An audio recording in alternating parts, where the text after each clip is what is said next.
මෙම දම් දෙසුම් පෙළ නිදහස් මනසකින් යුතුව නුවණ මෙහෙයවමින් මනාව ශ්‍රවණය කරන්න. වචන පදවල නොපැටලී එයින් ගම්‍ය වන අදහස වටහා ගැනීමටම උත්සාහ කරන්න. සත්‍ය අවබෝධය පිණිසම උපනිශ්චය කරගන්න. සෑම සියලු දෙනාටම නිවනින් නිවීම පිණිසම මේ දම් දෙසුම් පෙළ උපකාරයක්ම වේවා. තෙරුවන් සරණයි. සත්තුප්ප සත්ත චරණං සරණං ජනානං බ්‍රහ්මාදි මූලි මනිරං සිසමාවහන්තං පංකේරුවාහ මුදුකෝ මලචාරුවන්නං වන්දාමි චක්කවරලක් කනමාදදානං වන්දාමි චක්කවරලක් කනමාදදානං වන්දාමි චක්කවරලක් කනමාදදානං නමෝ තස්ස භගවතෝ අරහතෝ සම්මා සම්බුද්දස්ස.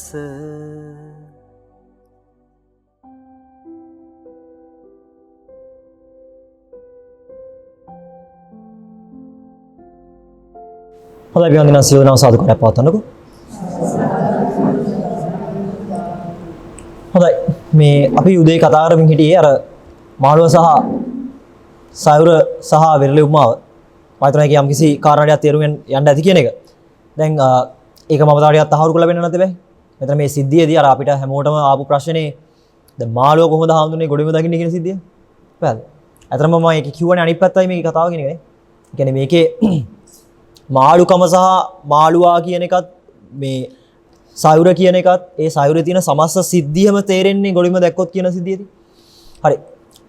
ඒකට මම පෙන්නනම් හොඳ ලස්සන සූත්‍රයක් තියෙනවා. අද හුඟක් වෙලාවට අපි මේ කියන සූත්‍රයක් මේක. හුඟක් වෙලාවට කියන්නේ මේ අර්ථය ඊටාම ලස්සන පෙන්නපු සූත්‍රයක් මේක. මේ තියෙන අනිත්‍ය සංඥා සූත්‍රය. පැහැදිලිද තියෙන්නේ? මෙන්න මේක බලන්න. බුදු පියාණන් වහන්සේලා මෙතන මේ පෙන්නනවා උපමා හෙන්න තොගයක් එක දිගට. උපමා තොගයක් පෙන්නනවා මේකේ. මේ අර්ථය බලන්න පුළුවන් නිසා. මේකේ පෙන්නන්නේ මහානි භාවිත වූ බහුලීකృత වූ අනිත්‍ය සංඥාව සියලු කාමරාගය ගෙවනවා, සියලු රූපරාගය ගෙවනවා, සියලු භවරාගය ගෙවනවා, සියලු අවිද්‍යාව ගෙවනවා, සියලු අස්මිමානය ගෙවනවා. හරිද? නසනවා කියලා කියන්නේ. මෙන්න මෙතන බලන්න. මේකට මේ උපමාවක් දෙනවා. මෙතන කියනවා මහණී යම්සේ ගොවියෙක් සරත් කළ මහා නගුලෙන් සාන්නේ පැතිර සිටි සියලු මුල් සිඳිමින් සාද මහණී එසේයින්ම අනිච්ච සංඥාව වඩන ලද්දී බහුල කරන ලද්දී සියලු කාමරාගයේ රූපරාගයේ භවරාගයේ අවිද්‍යාව අස්මිමානයේ ගෙවයි. මේ එක උපමා ප්‍රමාණවත් මේ අර්ථය ගන්න. හරිද? ඊකට ගන්න නගුලෙන් හානකොට. හරිද? දැන් කවදාවත් අපිට බෑ නේද? නගුලෙන් හාන්න කලින් කොච්චර යටිකින් මුල් ඇදලා තියෙනවද කියලා බලන්න. නගුලකින් හානකොට. හරිද? කොච්චර ගැඹුරට ඔගේ මුල් ඇදලා තියෙනවද කියලා කලින් බලන්න පුළුවන්. බෑනේ. හැබැයි ඔයගොල්ලෝ හානවද නැද්ද? ඉතින් දැන් අර කලින් උපමාවට බෑ කියන කට්ටිය දැන් මේකට හා කියනව නේද? මම ඉස්සෙල්ලා අර වතුර බොන කතාව කිව්වහම ඒක නිකන් අමුතු අරම පුදුමයි. එහෙම කොහොමද කරේ කියලා. දැන් ඔය අගේට කරන්නේ? තේරෙනවද මම කියුවේ? මෙහෙමයි අපි නම් ඔය අගේට කරන්නේ කලින් අපි දන්න හින්දා ඔය. තේරෙනවද? හැබැයි මේකයි පිටන්නේ. මේ උපමාව හොඳට බැලුවොත් ඔයාලට තේරෙයි. නගුල කොච්චර බර කරනවද කියන එක මත පස් කොච්චර යට කැපෙනවද කියලා තීරණය වෙනවා. එතකොට දක්ෂ ගොවියා කියන්නේ කවුද? කලින් පොළොයට රිංගල බලන කෙනා නෙමෙයි. එයා අවබෝධයෙන්ම දන්නවා. ඔක දැනුම නෙමෙයි. දැනුමෙන් කරන්න බෑ. එනේ තමන් ලැබුව අත්දැකීම් වලින් ඔක් කරන්න බෑ. මොකද අත්දැකීම් වල තියෙන සිද්ධිය ඒ කාලයට අනුරූපයි. ඒ කියන්නේ දැන් අපි ගිය කන්නේ මේ හානවනම් ඒ කාලේ තිබ්බ මුල් පද්ධතිය දැන් තියෙන්න බෑනේ. අලුතෙන්මනේ වැළලා තියෙන්නේ.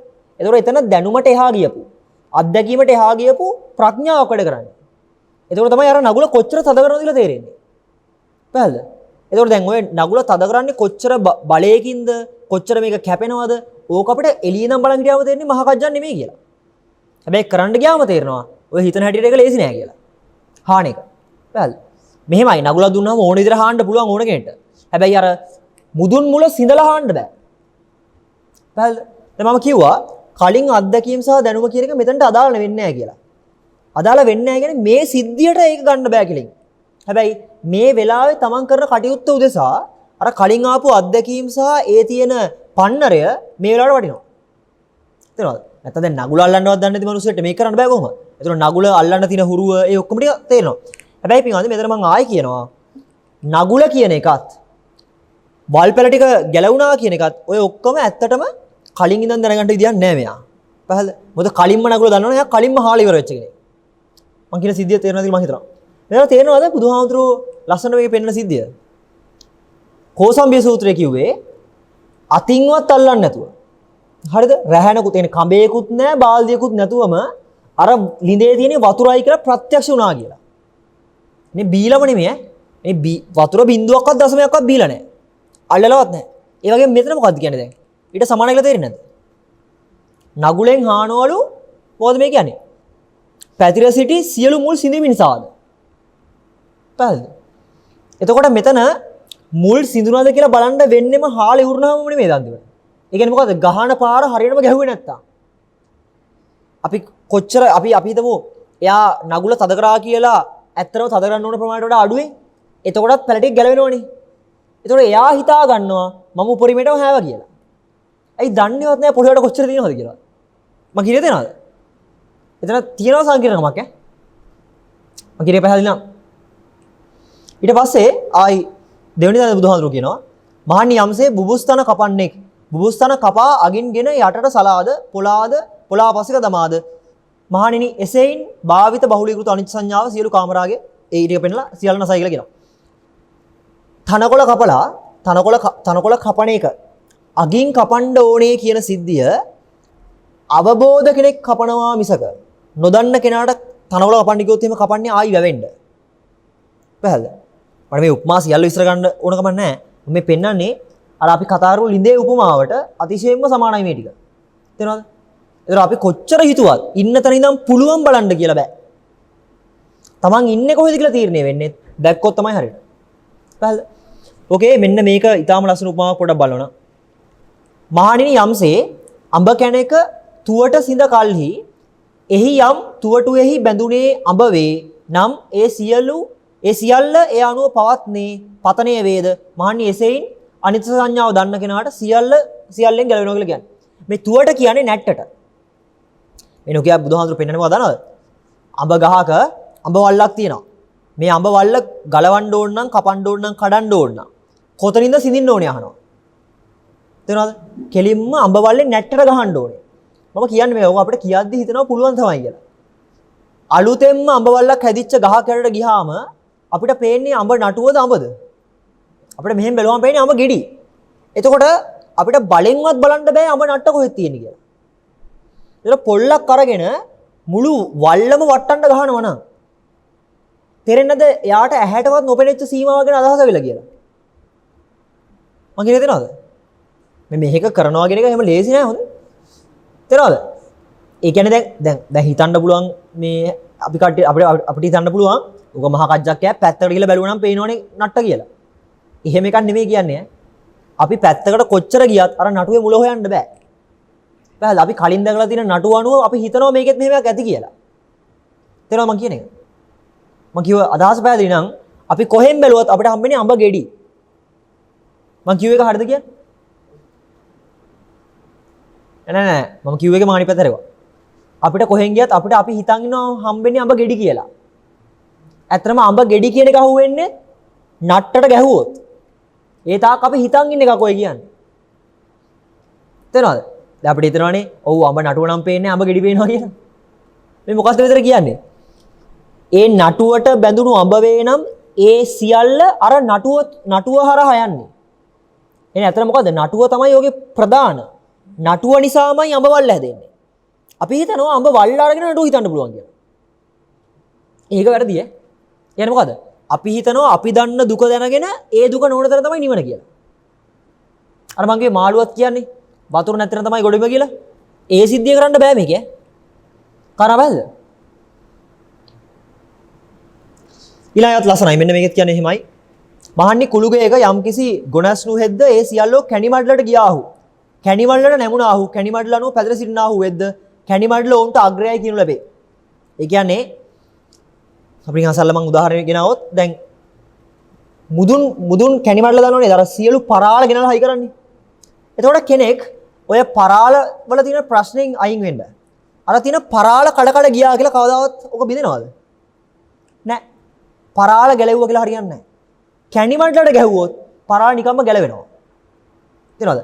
අර කැණිමඩල වගේ තමයි මම ඉස්සලා කිව්වා අඹවල්ලේ නට්ට. අඹවල්ලේ නට්ට වගේ තමයි මම ඉස්සලා කිව්වේ අරගේ මුදුන් මුලම.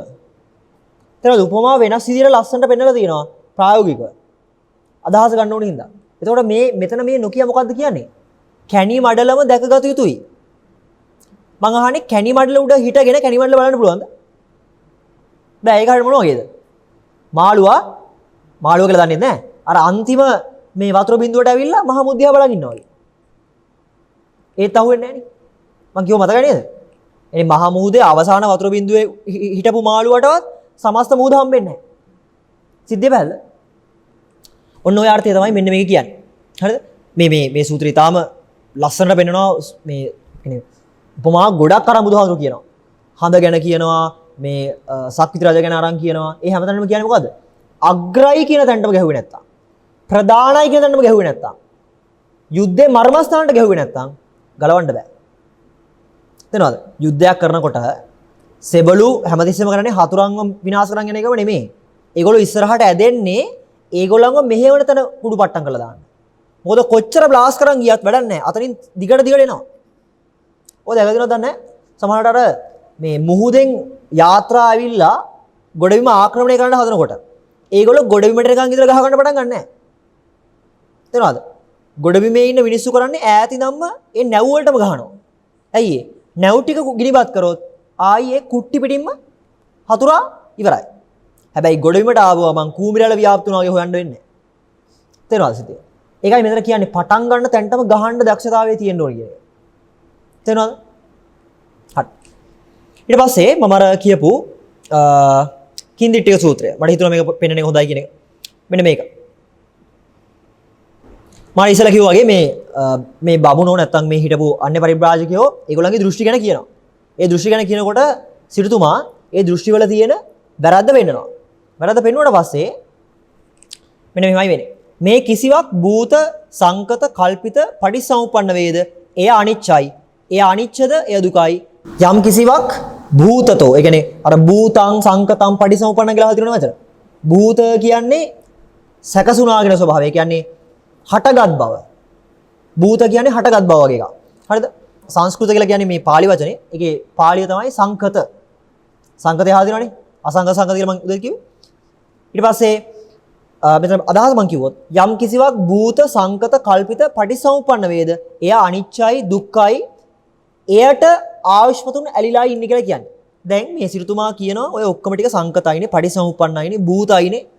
ඔක ඔය ඔයගොල්ලෝ මොනවා කිව්වත් ඕක නිවන කියලා ඔය ඔක්කොම නිවන නොවන නැත්නම් විමුක්තිය නොවන ලෝකෙමයි කියලා පෙන්නනවා. ඊට පස්සේ අර බමුණු ටික කියනවා හරි. ඔබතුමාගේ දෘෂ්ටිය තමයි මේ ඔක්කොම සංකතයි පටිසමුප්පන්නයි ඔය කියන විදිහට ඔය සියලු ටික කියලා. හරිද? මේ කියන්නේ එයට ආයුෂ්මත් ඇලිලා ඉන්නේ කියලා කියනවා. හරිද? එයටම තමයි ඔබ දැසගෙන ඉන්නේ කියලා කියනවා.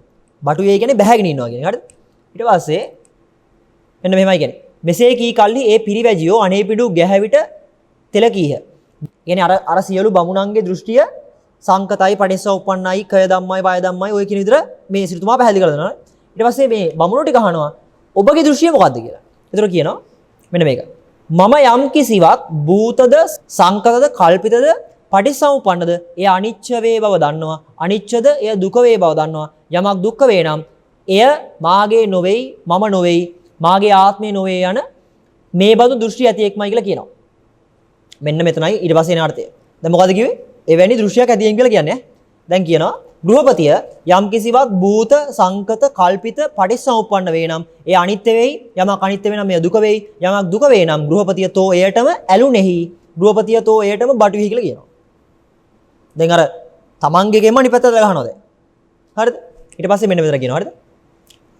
යම් කිසිවක් භූත සංකත කල්පිත පටිච්චසමුප්පන්න වේ නම් මේ අනිත්‍යයි අනිත්‍ය නම් දුකයි දුක් වේ නම් එය මම නොවේයි මගේ නෙවෙයි මගේ ආත්මය නොවේයි මෙසේ මේ සම්‍යක් ප්‍රඥාවෙන් මා විසින් මොනවට දක්නා ලදී එයටද මතුයෙහි යථාභූත කොට නිස්සරණය දන්මි මෙසේ කී කල්හි ඒ පරිබ්‍රාජකයෝ තුෂ්ටිම් භූත වූාහු දුම්නස් ඇතියහු යටහෙළු කඳට ඇත්තාහු යටහෙළු මුව ඇත්තාහු සිතුවිලි සිතන්නාහු ප්‍රතිබාන රහිත වුන්න හරිද අදහස් වෙනවද නැහැ මේ මොකද්ද මේ කියන්නේ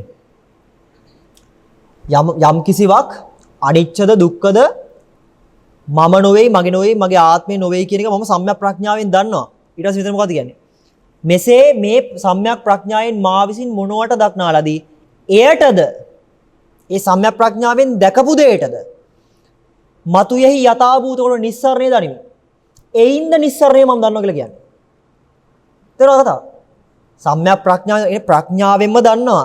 හැබැයි ඒ ප්‍රඥාවට අහු වෙන්නේ නැහැ මොකද? එතන යථාභූත නිස්සරණයෙන් කියන්නේ ඇත්ත ඇතිරියෙන් දන්නකම නිසාම එයද නිස්සරණයෙන් කෙලවර ගන්න දන්නවා කියලා කියන්නේ.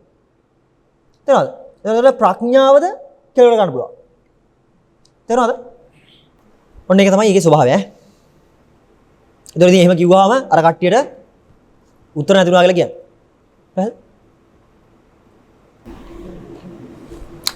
අපි ඊයේ උදේ කතා කළා මේ උපේක්ෂාව ගැන. මතකද නේද? හරි. ඔන්න උතන තියෙන ලස්සන දණක් තේරුම් ගන්න. මම ඒක ආයෙ පොඩ්ඩක් කියන්නම්. මම එදා අහපු එක. ඔව්. පටාපත ගමුකෝ. හරිද? දැන් අපි අහලා තියෙන්නේ මොකද්ද? ලෝකයම දුකයි කියන එකනේ. හරි. ලෝකයම දුකයි නම් අපිට මේ වෙලාවේ වටාපත කියන එකත් අපිට අපේ ජීවිතේට දැන් ඇවිල්ලානේ. නේද? ලෝකයම දුකයි කියලා අපිට අල්ලගන්න ඕන නම් අපිට කියන්න බෑ අර ටික තමයි මම දුකයි කියලා දන්නේ මේ ටික දුකයි කියලා දන්නේ නැහැ කියලා. හැමතැනම දුක කියන එක අහුවෙන්න ඕනේ. මම ඇහුවොත් මේ වටාපතේ තියෙන දුක මොකද්ද කියලා. හරිද? මම කියේ බලන්න ඕනේ. මේ වටාපතේ තියෙන දුක මොකක්ද කියලා මම ඇහුවොත් මම ඉතින් ඕගලන්ට ආයෙ දෙන්නේ නැහැ උත්තර දෙන්න. මේ මම සරලම කිව්වොත් කතන්දරේ අපි ගන්නවා මේවා අනිත්‍යයි, මේවා දුක්ඛයි, මේවා අනාත්මයි, මේවා අසුභයි, මේවා කැඩලා බිඳලා යනවා, මේවා විනාශ වෙලා යනවා, මේක මට ඕන විදිහට පවත්ත ගන්න බැරුව යනවා. මේවට ඇල්ලුනොත් එහෙම අපිට සතර පාගත වෙන්න වෙනවා. මේවට ගැටුනොත් එහෙම ඒත් අපේ ජීවිතේමයි මේ අනාථ වෙන්නේ. මේකෙන් මෝහෙන්මත් වුනොත් එහෙම ඒත් අපි තමයි සසර යන්නේ. මොනවා හරි විදිහට ගන්නවා. හරිද? දැන් ඔය කියපු දුක සම්බන්ධව ඔය කියපු සියලු විස්තරي අර්ථය අරන් බලන්න අපි කතා කරන්නේ මේ වටාපතේ දුක ගැන කියලා අපිට හිතුණට අපි කතා කරන්නේ වෙන සිද්ධියක්. මේක කැඩෙනවා කියලා අපි කිව්වට මේක කැඩෙන බව නෙමෙයි අපි කියන්නේ. වෙන කැඩිච්ච ටිකක් මේකටයි අරගන්නේ. ඒ මට්ටමෙන් මොකෝ සිද්ධිය? වටාපතේ දුක නෙමෙයි කියන්නේ. හරිද? මම අහන්නේ මේකයි. හොඳට බලන්න මම කියන එක වටාපතේ දුක කියනකොට අපි ගන්නේ අතීත දත්තයක් හෝ දැනුමක් නේ. එතකොට අතීතයේ වෙච්ච සිද්ධියක් මේකට ගලපනවා කියන එක හරියන වැඩක් නෙමෙයි. ඒ සම්පූර්ණ විකෘතියක්. හරිද? එනේ දැන් තියෙන ප්‍රශ්නේ මොකක්ද කියලා අහුවාම අවුරුදු 500 විතර කලින් ප්‍රශ්නයක් දැන් කිව්වහම විසඳන්න බෑනේ. තේරෙනවද? එතකොට මට කියන්න වෙන්නේ මොකද්ද? එහෙනම් ඉතින් අතීතෙට ගිහිල්ලා ඒක විසඳගන්න කියලා. ඒක කරන්න බෑනේ. පැහැදිලි? ඒකට මේ වගේ දැන් මේක මේ දුක ආවේ කොහොමද කියලා අහුවාම කලින් එකක් නිසා. එදාට ගිහිල්ලා දුක ආවේ කොහොමද කියලා අහුවාම කලින් එකක් නිසා. එදාට දුක ආවේ කොහොමද කියලා අහුවාම කලින් එකක් නිසා. ඔහොම ගියාම පෙර ආත්මෙට යන්න වෙනවා. ඒක පෙර ආත්මෙ දුක ආවේ කලින් ආත්මෙ නිසා. ඔහොම ගියාම කෙලවරක් නැතුව යනවා. කවදාවත් දුක හම්බෙන්නේ නැතුව යනවනේ. පැහැදිලි? ඒක එතන තියෙනවනේ ඒක අවුලක් තියෙනවා. දැන් මම මෙතන මේ ඊටාම සූක්ෂමව බලන්නේ මෙන්න මේ තැන. හොඳට බලන්න අපිට මේ දේ ගැන කතා කරන්න හරි පුළුවන් උනේ. හරිද? මේක ගැන කතා කරන්න හරි පුළුවන් උනේ වටාපත කියලා හරි දෙයක් ගත්ත නිසාද නැද්ද? ගත්ත නිසානේ. වටාපත කියන එක ගත්තේ මේ මොහොතේ ස්වභාවයකින්ද නැත්නම් ආයි කලින් දත්තකින්ද? දැන් දුක වගේම තමයි. දුක කියන එක ගත්තෙත් කලින්. වටාපත කියලා ගන්නෙත් කලින්. හරිද? දැන් එහෙන් බැලුවාම මේ වෙලාවේ වටාපත කියලාවත් ඒවාගේ දෙන්නේ නැහැ. සිද්ධිය පැහැදිලිද? ඒ පැහැදිලි නේද? මේ වෙලාවේ මම ඇහුවේ මේක මේ වෙලාව විස්තර කරන්න පුළුවන්ද? මම අහන්නේ මේ දැන් මේ පේන එක විස්තර කරන්න. පුළුවන්ද?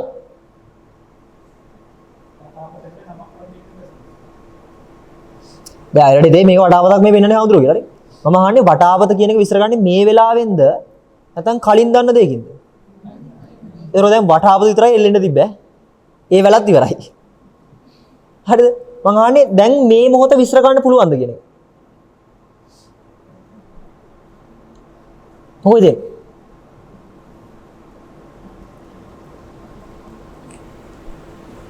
බෑ නේද? එනේ වචනයක්වත් ගන්න බෑ.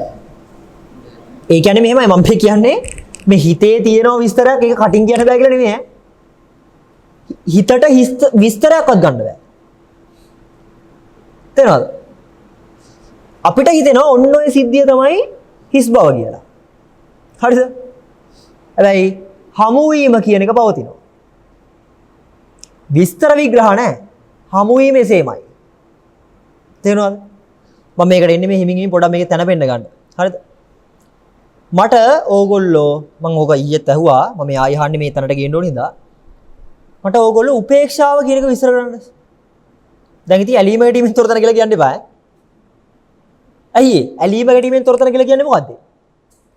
වතුර ටික නැත්තර ගොඩේම කිව්වා වගේ. තේරෙනවද? උපේක්ෂාව කියන එක පුළුවන් විස්තර කරන්න.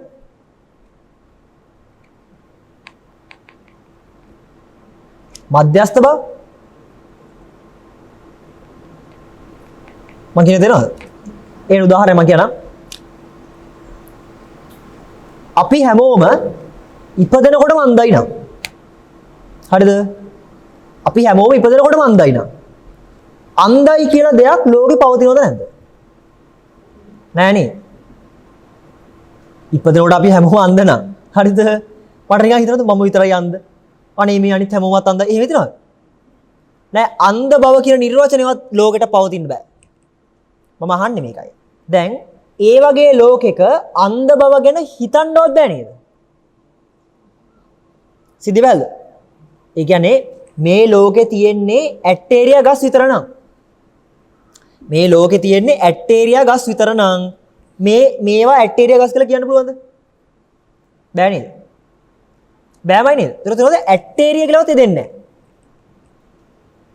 තේරෙනවද? මම අහන්නේ මේව ගස් කියලා කියන්න පුළුවන් වේද එහෙනම්? මම කිව්වා ඇටේරියා ගස් විතරයි තියෙන ලෝකෙ කියලා. ඇටේරියා කියලා කියන්නත් බෑ. ගස් කියලා යොදන්නත් බෑ. තේරෙනවද?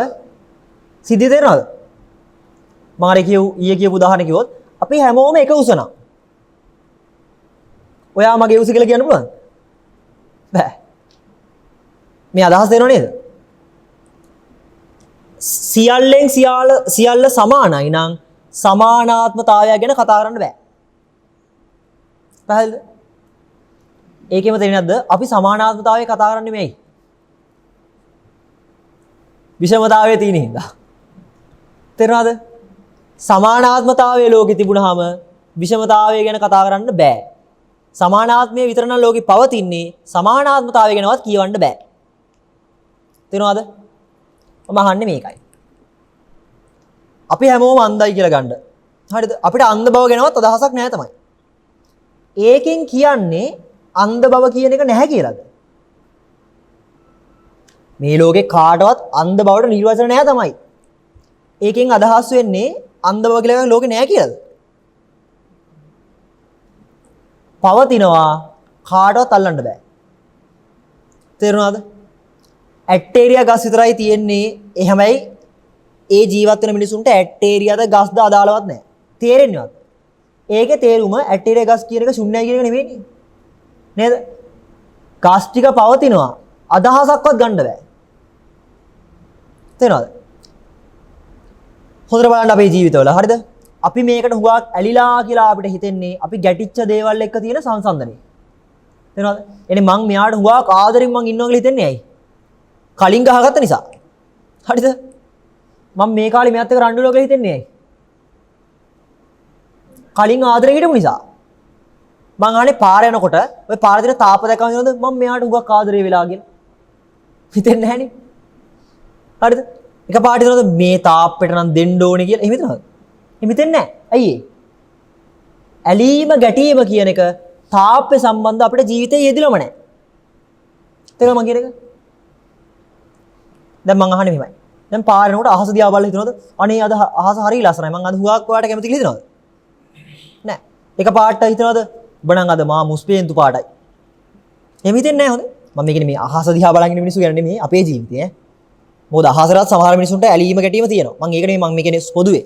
හරිද? ඒතර තේරෙනවද? අපේ ජීවිතවල අපිට හිතන්නවත් ඕන නැති දේවල් තියෙනවා. දැන් මෙහෙමයි හිතන්නවත් ඕන නැති දේවල් කියද්දී හිතන්නවත් ඕන නැහැයි කියද්දී හිතන්නවත් ඕන නැහැ කියන එකවත් හිතෙන්න බෑ. තේරෙනවද? يعني අපි හැමෝම අන්ධයි කියනවා නම් අන්ධ බව මෙහෙමයි කියලා හිතෙන්නවත් බෑ. පැහැදිලිද මම කියන එක? ඇක්ටීරියා ගස් විතර නම් තියෙන්නේ ඇක්ටීරියා ගස් කියලා විතරයි නේද ඇත්ත කියලා හිතෙන්න බෑ. එහෙම දශමයක් හරි එනවා නම් පොඩි තනකොළ ගහක් හරි තියෙන්න ඕනේ. පැහැදිලිද? උස ගැන හිතනවා නම් සමාන උසක් තියෙන ලෝකෙක එයා චූටි මිටි තනක් හරි අල්ලලා තියෙන්න ඕනේ. තේරෙනවද මම කියන එක? මම කියන අදහස පැහැදිලිද? ඒක තේරෙනවද? උපේක්ෂාවට දෙන වචනේ මොකද්ද? අපි දන්න විදියට. ඇලීමත් නොවන ගැටීමත් නොවන තැන කියලා. අපි තමයි හිතන්නේ උපේක්ෂාව කියන්නේ ඇලීම අඩු ගැටීම අඩු තැන කියලා. පැහැදිලිව තියෙන්නේ මොකද්ද? අදුක්කම අසුඛ කියලා. පැහැදිලිව පෙන්නන්නේ මොකද්ද? ඇලීම නැති ගැටීම නැති කියලා. මං අහන්නේ මේකයි. ඇලීම නැති වුනහම ගැටීම ගැන කතා කරන්න බෑ. ගැටීම නැති වුනොත් ඇලීම කියලා කතා කරන්න බෑ. මං කියලා දෙනවද ඒතකොට? ඒතර ඔය මධ්‍යස්ථ බව උපේක්ෂා මට්ටම ගැන අදහසක්වත් ගන්න බෑ. තේරෙනවද? සිද්ධිය පැහැදිලිද? හරි. මෙන්න මේකයි එතන සිද්ධිය. මෙන්න නිරාමි සූත්‍රය ත්‍රිපිටක සූත්‍ර පිටකයේ සංයුත්ත නිකායේ සලායතන වර්ගයේ වේදනා සංයුත්තේ අට්ඨසත පරියාය වර්ගය. හරි. මේ තියෙන්නේ මොකද්ද? මහණෙනි සාමිස උපේක්ෂාව කවරද යත්? සාමිස උපේක්ෂාව. මෙන්න මෙතන බලන්න. මහණනි මේ කාම ගුණ පසෙකි කවර පසෙක්ද යත් ඊටු කැමැති මනවඩන ප්‍රිය ස්වරූප වූ කාමයෙන් යුත් ඇලුම් කටයුතු කයින් දත යුතු රූපය ඊටු කැමැති මනවඩන ප්‍රිය ස්වරූපයෙන් වූ කාමයෙන් යුත් ඇලුම් කටයුතු කයින් දත යුතු පහස් මොහු පස්කම් ගුණය ඔය. දැන් මෙතන මේ අර තිත් ටිකක් තියලා තියෙන්නේ. ඒ තිත් ටික තියලා තින්නේ කලින් තියෙනවා මේකේ ඉතුරු පහ ගැන. එන්නේ මොකද්ද? ඇහෙන් දත යුතු රූප, කනින් දත යුතු ශබ්ද, නහයෙන් විඳ යුතු ගන්ධ, දිවෙන් දත යුතු රස, කයෙන් දත යුතු පහස. හරිද? එන්න බලන්න. මොහු පස්කම් ගුණය ඔය. මහන්නි මේ පස්කම් ගුණ නිසාම යම් උපේක්ෂාවක් උපදී නම්. හරිද? මෙන්න තව සංකීර්ණයි මේක බලන්න ඕනේ. හරි. මේ පස්කම් ගුණය නිසාම යම් උපේක්ෂාවක් උපදී නම් මහණෙනි මෙය සාමිස උපේක්ෂාවයි කියනු ලැබේ. හරිද? දැන් පොඩ මතක තියාගන්න. ඊළඟට වෙනවද? මහණෙනි නිරාමිස උපේක්ෂාව කවරද යත්? ඒ කියන්නේ මොකද්ද? සියලු සාමිසයෙන් දෙන් වෙච්ච උපේක්ෂාවක් තියෙනවා. ඒක කවද යත්? මෙන්න මේක බලන්න. මහණනි මේ සස්නේයි මහාන සුවය පෑහීමෙනුත් ඒ කියන්නේ සුඛස්සච පහනා දුක්ඛස්සච පහනා කියලා තියෙන්නේ පාළිය. ඒ කියන්නේ සුඛයේ ප්‍රහාණයනුත් දුක්ඛයේ පහාණයනුත් පළමුම සොම්නස් දොම්නසුන්ගේ අභාවයෙන් නොදුක් වූ නොසුව වූ උපේක්ෂාවෙන් හා සිහියෙන් හටගත් පිරිසිදු බැව් ඇති සිව්වන දැහැනට එළඹ වෙසේ. හරිද? මේ නිරාමිස උපේක්ෂාවයි කියනු ලැබේ. හරිද? දැන් හිතලා බලන්නකො අපි සිව්වන දැහැන ඉන්නවද ජීවිතේම? හරිද? මම ඊළඟ කිව්වම තේරෙයි අපි ඉන්නේ කොහෙද කියලා. මෙන්න මේකේ තියෙනවා මහණෙනි නිරාමිස උපේක්ෂාවට වඩා වැඩි වූ නිරාමිස තර උපේක්ෂාවක් පවතිනවා. සාමිස උපේක්ෂාව කියලා එකක් තියෙනවා. නිරාමිස උපේක්ෂාව කියලා එකක් තියෙනවා. නිරාමිස තර උපේක්ෂාව කියලා එකක් තියෙනවා. මොකද ඒ කියන්නේ නිරාමිස උපේක්ෂාවට වඩා නිරාමිසය පිරිච්ච නිරාමිස තර උපේක්ෂාව තමයි ප්‍රබලම. බලමුකෝ හිමීට අපිට ගන්න පුළුවන්ද කියලා මේක. එතන මෙන්න බලන්න තියෙන එක. මහා රාගයෙන් මිදුණු සිත, පස්විකන දෝෂයෙන් මිදුණු සිත, පස්විකන මෝහයෙන් මිදුණු සිත, පස්විකන රහත් මහානහට යම් උපේක්ෂාවක් උපදීද මහන්නේ මේ නිරාමිස උපේක්ෂාවට වැඩි වූ නිරාමිස තර උපේක්ෂාවයි කියනු ලැබේ. නිරාමිස තර උපේක්ෂාවදී රහතුන් වහන්සේලාට. හරිද? දැන් වැඩේ මේකයි. දැන් අපිට එල්ලෙන්න තියෙන එක්ක නිරාමිස උපේක්ෂාවේ හෝ සාමිස උපේක්ෂාවේ. නිරාමිස උපේක්ෂාවේ එල්ලෙන්න අමාරුයි ටිකක්. ඒ සිව්වන දැහැන නෙමෙයි. එහෙම ගියාම ඉතින් කෙලින්ම කොහෙටද? නන්නතරයි තමයි ඉතින්. ආයි කතා දෙක ගන්නෑ මේක හැටියට. මොකද්ද මේ කියන්නේ? පංචකාම ගුණයෙන් පංචකාම ගුණයට උපේක්ෂා වුණාම තමයි මේ අපි ගන්න උපේක්ෂාව තියෙන්නේ. ඒ කියන්නේ මොකද්ද? අමු කෙලෙස්නේ. තේරෙනවද? අපිට හිතන්නේ මොකද්ද? අපිට හිතන්නේ අපි ගන්න මේ පංචකාමයට එක්ක ඇලීම සහ පංචකාමයෙන් ගැටීම කියලා. අපි හිතන්නේ පංචකාමී කියලා අපි කතා කරන්නේ පංචකාමයට එක්ක මිනිස්සු ඇලෙනවා, පංචකාමයට එක්ක මිනිස්සු ගැටෙනවා කියලා විතරනේ. ඒක උපේක්ෂාව වෙන එක තේරෙන්නේ නැද්ද? පැහැද මං කියන එක? ඒ කියන්නේ මම අර කියපු උදාහරණය මං කියන්නද? ඇටේරියා ගස් කියලා ගන්න. ඇටේරියා ගස් මං කිව්වේ මේ ලෝකේ තියෙන ඇටේරියා ගස් විතරයි කියලා ගන්න. අපිට ඇටේරියා කියලා වචනයක්වත් දෙන්නේ නැහැ. අපිට ඇලීමක් ගැන කතා කරන්නවත් අදහසක් එන්නේ නැහැ. ගැටෙනවා කියලා අදහසක්වත් එන්නේ නැහැ. මම අහන්නේ මේකයි. මම කිව්වා නේද? ඇටේරියා ගස් කියන නිර්වචනයක් නැති වුණාට හමුවීමක් පවතිනව නේද? හරිද? හමුවීම පවතිනකොට හොඳට බලන්න ඇහැට, කනට, නාසයට, දිවට, ශරීරයට අදාළ අරමුණු වලින් ඔය හමුවීම අහු වෙනවද නැද්ද? ඕක පංචකාම නෙමෙයි. මම කියන්නේ තේනවද? මෙහෙමයි හොඳේ. අපි මේ ලෝකෙවත් ඇත්තටම අපිට උපේක්ෂාව කියන එක අපි කටයුතු කරන්නේ නැහැ. අපි එක්ක ඇල්ලනවා එක්ක වැටෙනවා. මම කියන්නේ තේනවද? මම නිකන් තේරුම් ගන්න උදාහරණයක් නිකන් කියනවා. මම මේ උදාහරණයක් කියන්නේ අපි හිතමු බල්ලෙක් ඉන්නවා කියලා. බල්ලෙක් ඔය බල්ලා ඉස්සරහෙන් මම ෆෝන් එකක් ගෙනහිලා තියෙනවා. හරිද? ෆෝන් එකක් ගෙනහිලා බල්ලා ඉස්සරහින් තියෙනවා. දැන් මේ බල්ලට මේක ෆෝන් එකක්. මේක අර ස්වාමියා පාවිච්චි කරන ෆෝන් එක. ඔය ෆෝන් එක කියන වචනයක්වත් එනවද? එන්නේ නැහැ නේද? ඒ කියන්නේ අර අපිට ඇටේරියා ගස් තියෙන ලෝකයේ බුදුනහම ඇටේරියා ලා දාලා දෙන්නේ නැහැ නේ. ඒ වගේ බල්ලට තේරෙන්නේ නැහැ මේ මොකද්ද කියලා. තේරෙනවද? බල්ලට තේරෙන්නේ නැහැ නේද කොහොමවත් මේක මොන හරි කියලාවත්. මොකද මේ භාෂාවක් දන්නේ නැහැ නේ. නමුත් එයාගේ ඇහැ ඉස්සරහට හමුවීමක් තියනවද නැද්ද? ඉව කරනකොට හමුවීමක් තියනවද නැද්ද? ඔය ඉව කරනකොට, පේනකොට, ලෙව කනකොට හමුවීම අහුවෙන්නේ කොහමද? රූපයෙන්, ශබ්දයෙන්, ගන්ධයෙන්, රසයෙන්, ස්පර්ශයෙන්. මම අහන්නේ මේකයි හොඳේ. බල්ලට තේරෙනවද මේ පේන්නේ රූපයක් කියලාවත්? බල්ලට තේරෙනවද මම මේ බුක්ති දින රහක් කියලාවත්? ඔන්න ඔය නොතේරෙන මට්ටමමයි උපේක්ෂාව කියන්නේ. තේරෙනවද? පැහැදිලි මං කියන එක. එන්නේ මොකද්ද? සත්ව පුද්ගල භාවය කිදා බහැපු තැන ඔය තියෙන්නේ. සත්ව පුද්ගල භාවය ඇහැට පේනවනම් කවුරුත් කියන්න ඕනේ නැහැ ඔක අයින් කරනවා මිනිස්සු. මෙතන ප්‍රශ්නේ මොකද්ද? මේ සත්ව පුද්ගල භාවය මෙච්චර අපේ බෙල්ල මුලින් හිර කරලා තියෙන කෙනෙක් අල්ලන්නවත් බෑ. තේරෙනවද? මං කියන්නේ බෑද? ඒ කියන්නේ ඉපදෙනකොටම අම්මගේ බඩෙන් එළියට එනකොටම අපේ බෙල්ල බරපටියකින් තද කරලා නම් ගේන්නේ. ඒ පොඩි කාට අමුත්තක්ද ඕක? නෑනේ. ඇයි? ඉපදෙනකොටම තදලා තියෙන්නේ. ඒක යාට අපි මොකද කියන්නේ? ඒක යාට සාමාන්‍යයි. ඔන්න ඔය සාමාන්‍යකම තමයි මේ ශාසනයේ තියෙන භයානකම දැන. මිනිසුන්ට සාමාන්‍යකම තමයි ලෝකේ තියෙන උපරිම සැප. සත්‍ය කියන තැනදී අතිශයම භයානක මරු කපොල්ල සාමාන්‍යකම. පැහැදිලි? මිනිස්සුන්ට අමාරු වෙන්නේ අසාමාන්‍ය වුණාම. ඇත්තටම සත්‍ය දන්න කට්ටියට අපහසු වෙන්නේ සාමාන්‍ය වුණාම. ඒකෙන් කියන්නේ සාමාන්‍ය වුණාම අපහසු කියලා අසාමාන්‍ය දන්න බහිරව නෙමෙයි.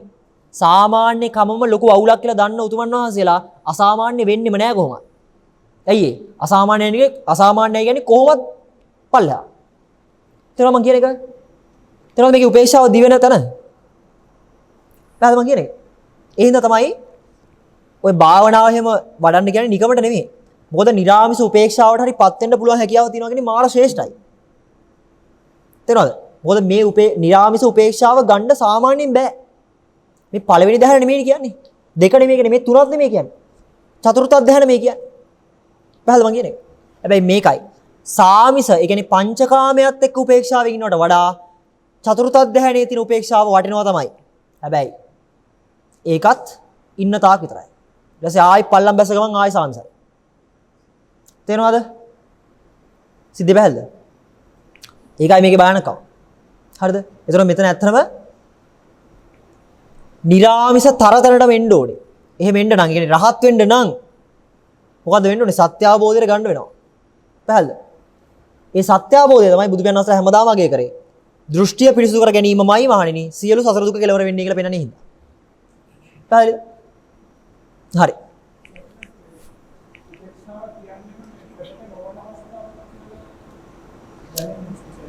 උපේක්ෂාව කියන්නේ සාමාන්‍යයි කියන එක. සාමාන්‍ය දේ දැනෙන්න බෑ. ඔව්. ඒ කියන්නේ මම ඉපදෙනකොටම ගිනි ගන්න කෙනෙක් නා. ගිනි මාව ඉපදෙන්නෙම ගිනි අරන්. මට ගින්න කියන එක මහා දෙයක් නෙමෙයි. ඉතින් මහා දෙයක් නෙමෙයි කියලාවත් එකක් නැහැ. මම කියන තේරෙනවද දන්නේ? මම අහන්නම් මෙහෙම එකක්. මේ අතේ තියෙන මේ තියෙන මේ රෝම කූප අපිට මහා ලොකු අමුත්තක්ද? නෑනේ. හැබැයි ඔය අතේ බැඳගෙන ඔරලෝසු අමුත්තක් නෙමෙයිද? නේ? අපිට ගැටුම් තියෙන ඔය අතේ බැඳගෙන ඔරලෝසුත් එක්ක. මේ තියෙන රෝම කූපත් එක්ක ගානක් වද. ඔය හැමදාම අර මම ඉදත් ඔය කියද කිව්වා අපි අලුතෙන් ඇඳුමක් ඇඳාම පැය 12ක් විතර ගියාම දාඩියයි ගලවලා දානවා. මුළු ජීවිතේම මේ හංගණේට දාඩිය දානවා එක්කෙනෙක්ව ගලවනවා. නෑ. තේරෙනවද? ඒ කියන්නේ මොකද්ද? අපිට හංකඩේ කියන එක සාමාන්‍යයි. ඕක තමයි මර්මස්ථානයේදී. ඔය හංකඩේ දින තාක් එළියෙන් ඇඳුම් දාන්න වෙනවා. ඒකනේ බුදුහාමුදුරුවෝ ලස්සනට කියන්නේ. කුස තියෙන තාක් බඩගින්න එනවමයි මහන්නේ. අත තියෙන තාක් ගණ්ඩ හෝ නොගණ්ඩ වෙනවමයි. කකුල් තියෙන තාක් ඉස්සරහට හෝ පිටිපස්සට යන්න වෙනවමයි. අපිට ප්‍රශ්නේ තියෙන්නේ මොකටද? අපේ ප්‍රශ්නේ තියෙන්නේ ඉස්සරහට යන එකයි පිටිපස්සට යන එකයි එක. බුදුහාමුදුරුවෝ ප්‍රශ්නේ කියලා කොහෙද කියන්නේ? ඉස්සරහව පිටිපස්සට යෑම නෙමෙයි කකුලට. අපිට ප්‍රශ්නේ තියෙන්නේ පේන රූප ලස්සනද ගැතද කියලා. බුදුහාමුදුරුවෝ මොකක්ද කියන්නේ? මේ පේන රූප නෙමෙයි කතාව. පේන්නේ ඇහැමයි ප්‍රශ්නේ කියන්නේ. තේරෙනවද? අපි ගානට අර උපේක්ෂාව කියන එක අදාළවත් කරගන්නේ නැහැ. තේරෙනවද මං කියන එක? ඒකයි සාමාන්‍යීකරණයේ තියෙන අභාග්‍ය. ඒක තමයි මම අර ඊයේත් පෙන්නුවේ. උපේක්ෂාව තරම් නැත්නම් මෝඩකම තරම් මහා සාවද්‍ය අතිශයින්ම අමාරු වෙන්න තියෙන තනක් ලෝකේ නැහැ. අමාරු මෙච්චරයි. කාටවත් ඕක හීනෙන්වත් අල්ලන්නවත් බෑ. ඉතින් ඒක ගලවන්නේ කවද්ද? පැහැදිලිද? තේරෙනවද මං කියන එක? හරි. ඊළඟට මම මේ කියන්න හදන කාරණාව ටිකක් පොතේ සංකීර්ණයි බලන්න ඕනේ. හරිද? මෙන්න මේක ගන්න. මට හොඳට නිකන් අපි දැන් මේ කියවු සිද්ධිය ඔක්කොම පොඩ්ඩක් පැත්තකින් තියලා මම මේ කියන එකට දැන් අලුතෙන් හිතලා උත්තරේ ගන්න සාමාන්‍ය ජීවිතේ. මට නිකන් අවංකව හිතලා කියන්න ඔය ඇති නැති අන්ත ඔක්කොම ටික අයින් කරලා මට අවංකව හිතලා කියන්න අපිට ජීවිතේ මේ දුක්ඛම් කටළු ප්‍රශ්න ඇවිල්ලා තියෙන්නේ ඇයි කියලා. මම කියන්නේ මේ ධර්මයේ කතාව නෙමෙයි.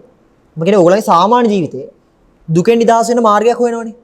ඒතර ඕගොල්ලන්ට දුකක් තේරලා තියෙනවනේ. මං අහන්නේ ඔය දුක ආවේ ඇයි කියන එකට, ඒ කියන්නේ දුක ආවේ කොහෙන්ද කියලා අහුවොත් මොකද උත්තරේ? මොකද? ඒක හරි. තණ්හාව කියන එක තමයි. මම අහන්නේ තණ්හාවක් හරි තියෙන බව ප්‍රකට වුණේ මොකක් නිසාද? මොකද? ජීවිතේ පවතින හින්දා. අන්න හරි. මම දැන් ආයෙ අහන්නේ ජීවිතය පවතින බව තේරුම් ගියේ මොනව පදනම් කරගෙනද? එහෙනම් දැන් අයියේ මෙහෙම આવොත් මේ වෙලාවේ ජීවත් වෙනවා කියලා තේරෙන්නේ කොහොමද? මොකද? ඔව් ජීවත් වෙනවා කියන්නේ මමත්වය දෙන්න කියලා ගමුකෝ දැන්ට. මං අහන්නේ මේ වෙලාවේ තමන් ඉන්නවා කියලා තේරුම් ගත්තේ මොනවද? හුස්මෙන්. අන්න හරි. හුස්ම කියන එකට අපි ફોකස් කරන්න කියන්නේ. හරිද?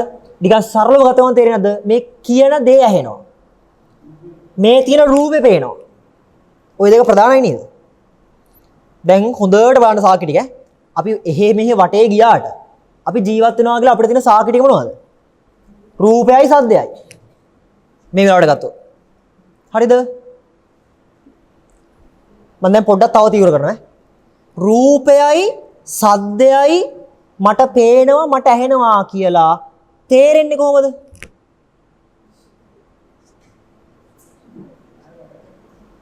ඔව්. ඇහැ වැඩ කරන එක තමයි ඒක හරි. මම අහන්නේ දැන් රූපයයි සද්දයයි තමයි මේ මොහොතේ අපි ජීවත් වෙන බවට තියෙන සාක්ෂිය. ඒක හරියට හරි. මම අහන්නේ රූපයක් පේනවා කියන එකත් සද්දයක් ඇහෙනවා කියන එකත් අපිට තේරුම් යන්නේ කොහෙන්ද? හොද? ඔව් මමත්වයේ තේරුම් යන්නේ කොතනද? ඔක තේරෙන්නේ කොහොමද? හොද? මනසට නේද? අන්න. මම මේ දැන් උදාහරණයක් කියන්නේ නැහැ මේ ටික. තේරුම් ගන්න ඕනේද? හොඳට බලන්න. එතකොට ඇත්තටම අන්තිමට බැලුවාම මේ හිතන නිසා නේද ප්‍රශ්න ඔක්කොම. තේරෙනවද? ඒ කියන්නේ අන්තිමට මේක ගලවන් ගිහිල්ලා බලපු ගමන් අපිට සිතුවිල්ලක් හරි හිතෙනවනේ. තේරෙනවද? ඒ කියන්නේ මං ඊටාම තරම් ලස්සන තැනකින් කියනද? අපි හිතමුකෝ දැන් රූප ශබ්ද තමයි දැන් මේ වෙලාවේ තියෙන මේ ප්‍රශ්නේ. ඒ කියන්නේ මොන හරි දුකක් එනවා නම් උලන්ට එන්න තියෙන්නේ රූපෙන් සහ ශබ්දයෙන්. මම කරන්නේ රූපේ ශබ්දය අයින් කරනවා. එතකොට සෑහලුද? නෑ ඒක සෑහලු නෑ. ඇයි ඒ? දැන් තේරෙනවා අපිට රූපේ නෑ සද්දේ නෑ කියලා. හරිද? ඒතර තේරෙනවද? රූපේ තියෙන බවටත් ගන්නවා. රූපේ නැහැයි කියලාත් ගන්නවා. කවුද? හිත. තේරෙනවද? එන්නේ මොකද්ද? හිත පවතින තාක් නැත්තම් අපිට හිතෙන තාක් මේ කර්මෙන් ගෙවෙන්න බෑ. හරිද? මේ දුකෙන් නිදහස් වෙන්න බෑ. හරිද? ඔන්න අපිට පොඩි තැනකට දැන් ආවනේ තැන. මම ඔයගලගේ මෙහෙම එකක් ඇහුවා. හිතෙන කමනේ ප්‍රශ්නේ දැන්. හිතෙන කමනේ ප්‍රශ්නේ. මම අහන්නේ මේකේ අර්ථය හොඳට බලන්න. හිතෙන කමනේ ප්‍රශ්නේ. හිතෙන්නත් බැරි මට්ටමකට ගෙනාවොත්. හිතෙන කමයි ප්‍රශ්නේ. හිතෙන්නත් බැරි තැනකට ගෙනාවොත්. මොකද වෙන්නේ? හිතෙන්න බැරි තැනකට ගෙනාවොත් මේ සියලු දුකෙන් නිදහස් වෙන්න බැයිද? හිතෙන්නම බැරි තැනකට ගෙනාවොත්. පුළුවන් නේ? මං කිය ප්‍රශ්නේ තේරෙනවද? අන්තිමට බැලුවාම හිතෙන කමම තමයි දැන් මේ අවුල. හරිද? හිතෙන්න බැරි තැනකට ගෙනාවොත්. ඔව් මම අහන්නේ ඒ ප්‍රශ්න වලින් ගැලවෙන්න පුළුවන්ද කියලා. පුළුවන් නේ? හරි. මම මෙහෙමත් මේකේ ප්‍රශ්න අහනවා. හිතෙන්න බෑ කියන්නේ හිතෙන්නේ නැහැ කියන එකනේ. එනි හිතෙන්නෙම නැත්තම්. මම මෙහෙම අහන්නම්. හිතෙන්නෙම නැහැ කියලා හිතෙනවා නම් එතන තියෙන හිතෙන්නේ නැතිකමක්ද හිතෙන්නේ නැහැ කියලා හිතනකමක්ද ආයි. ඒ කියන්නේ දැන් ඕගොල්ලෝ තේරුම් ගත යුතුයි හිතෙන්නේ නැහැ කියලා හිතෙනවා නම් හිතෙන්නේ නැහැ නෙමෙයි. පරිපූර්ණව හිතෙනවා. හරිද? හිතෙන්නෙම නැහැ කියන්නේ හිතෙන්නේ නැහැ කියලා හිතන එක නෙමෙයි. ඒකද හම්බෙන්න බැරුව යන්න ඕනේ. පැහැදිලිද? ඒ කියන්නේ රූපයක් හමු වෙන්න බෑ කියද්දී රූපයක් හමු වෙන්න බෑ කියලා හිතෙනවා නම් මොකද්ද? නැති රූපය හම්බෙනවා. කියන්නේ ඒකමද නොහෙන්න ඕනේ. හරිද කතාව? ඕක අපිට සාපේක්ෂව මොකද්ද? පරිපූර්ණ ශුන්‍යතාවය වගේ. හරිද? මෙන්න මේක පොඩ්ඩක් බලන්න ඈ. මෙන්න මේක. චේතනා සූත්‍රය මේක නම. හරිද? මෙන්න මේක බලන්න. පණිදන්නේ මොකද කියන්නේ? මහණනි යමෙකුත් සිතයිද යමකුත් කල්පනා කෙරේද යමකුත් පවත්වාද මෙය විඥානයේ පැවැත්මට අරමුණු වේ. හරිද? අරමුණු ඇති කල්හි විඥානයේ පිහිටීම වේ. ඒ විඥානයේ පිහිටි කල්හි වැඩුණු කල්හි මතු පුනර්භවය හට ගැනීම වේ. මතු පුනර්භවය හට ගැනීම ඇති කල්හි මතු ජාති ජරා මරණ ශෝක පරිදේව දුක්ඛ දෝමනස් උපායාසය හට ගනිත්. මෙසේ මේ දුක් රස හට ගනී. දැන් අපේ සිද්ධිය හරියට. මුලින්ම කතා කරේ. යමක් ගැන හිතනවා නම් යමක් ගැන හිතෙනවා නම් මොකෝ ඉතින් ඇලීම ගැටීම උපේක්ෂාවට යනවාමයි. අර අපි කිව්වේ දැන් මම කලිනුත් කිව්වනේ. ඒ කියන්නේ වචන පද නැති වුණත් හමු වීම පවතිනවා කියන්නේ අනිවාර්යෙන් ඉපදීම තියෙනවා. සරලව කිව්වොත් හිතෙනවා නම් යමක් ගැන දුක් රස දෝති දරාගෙන ඉන්නවා. හරිද? දැන් අපි ගත්තා හිතෙන්නෙම නැත්තම්. හිතෙන්නෙම නැත්තම් වැඩේ හරි කියලා. හරිද? මෙන්න මේක බලන්න ඊට පස්සේ. මොකද මේ කියන්නේ? මහණනි ඉදින් නොසිතාද. හරිද? ඉදින් කල්පනා නොකරේද? එනවද? හිතන්නෙත් නැහැ, කල්පනා කරන්නෙත් නැහැ. එහෙත් අනුසයනය කෙරේ. අනුසයනය කියන්නේ මොකද? අනුසය ක්‍රියාත්මකයි. මේ විඥානයේ පැවැත්මට අරමුණු අපි කියු විදිහට නම් නොවෙන්න ඕනේ දැන් ඈ. නමුත් මෙතන මොකද කියන්නේ? අරමුණු වේ. හරිද? අරමුණු ඇති කල්ලි විඥානයේ පිහිටීම වේ. විඥානයේ පිහිටීම ඇති කල්ලි වැඩුණු කල්ලි පුනර්භවය වේ. ඒ මොකද? ජාති ජරා ව්‍යාධි මරණ ශෝක පරිදේව දුක්ඛ දෝමනස සියලු දුක්ඛද වේ. තේරුණාද? දැන් මේක ඉතින් ආයි ඉවරයි. පැහැදිලි මං කියන එක. ඉතින් අපිට හිතෙනවා ශුන්‍යයි කියලාත් හරි. දැන් අතම ශුන්‍යයි කියන එක හිතෙන්නත් බෑනේ. ඒත් මෙතන තේරෙන්නේ නැද්ද අපිට බලෙන්වත් කියන්නේ අපිට අපිවවත් නොතේරෙන තැන පවා. දුක්ඛද එහෙමමයි. තේරුණාද? අදහසවල. ඔන්න ඕකයි කියන්නේ මේ අපිට පේන සීමාව නෙමෙයි මේක. හරිද? අපිට පේන සීමාව තමයි මොනවද? හිතන එක මොනවා හරි ගැන කල්පනා කරන එක ඕක තමයි අපිට හිතෙන්නේ. අපි මොනවා හරි කරලා ඕවා ගැන හිතන්නේ නැතුව ඉන්නවා. එතනත් හිතන්නේ නැතුව ඉන්නවා කියලා අපිට හිතෙනවනේ. ඒ මට්ටමින් අපි කොහොමද ඉන්නේ එතන? හැබැයි මෙතන මේ කියන්නේ මොකද දෙවෙනි තැන? නොහිතනවා කියද්දි නොහිතනවා කියලා හිතෙන්න බෑ. මම මුලින්ම කිව්වේ ඒකයි. නොහිතනවා කියලා Tamanටවත් Taman නොතේරෙන තැන බව. අනුසයනය වෙනවා. හරිද? අපි හිතනවා කියන තැනදී අපිට ප්‍රශ්න තේරෙනවා. ඒ අපිට හිතන්නේ රූපයක් ගැන. සද්දයක් ගැන, ගන්ධයක් ගැන, රසයක් ගැන, ස්පර්ශයක් ගැන. හරිද? නැත්තම් සිතුවිල්ලක් ගැන. අපිට හිතෙන්නේ නැහැ කියද්දි. අපිට හිතෙන්නේ නැහැ කියලා හිතනවා නම් ආයේ ඒකම තමයි ඈ. හිතෙන්නේ නැහැ කියන එකවත් හිතෙන්න බෑ. එතනත් මොකද්ද කියන්නේ? එතනත් එහෙම දිනවලු. බෑද? දැන් මම අර කලින් කිව්වනේ උපේක්ෂාවේ කතාව. හරිද? සාමිස, නිරාමිස තර උපේක්ෂාව කියලා. සාමිස උපේක්ෂාව මොකද්ද වෙන්නන්නේ? පංචකාමයට එක්ක උපේක්ෂාව ඉන්නවා කියලා. මෙහෙම ගන්න. බල්ලෙක් ඉස්සරහට ෆෝන් එක තිබ්බම එයාට තේරෙන්නේ නැහැ මොකද්ද කියලා. හැබැයි හමු වීම තියෙනවා. ඔය හමු වීමත් යම් තන් දුරට අපිට තේරුම් ගන්න පුළුවන් නේ. ඉතින් පෙනීමක් තියෙනවා තේරුම් ගන්න බෑ කියලා හරි. මම කියන්නේ මෙහෙමයි. මම මේක අදහස් කරන්නේ දැන් සිහි නැති වුණොත්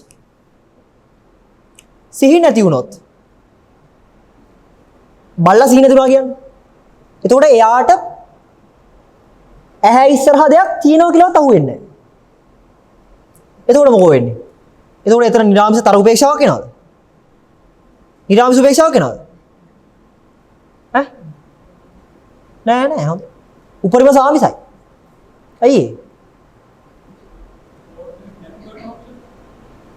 ෆෝන් එකක් නැති බව කියලා අපිට විස්තරය ගන්න පුළුවන්.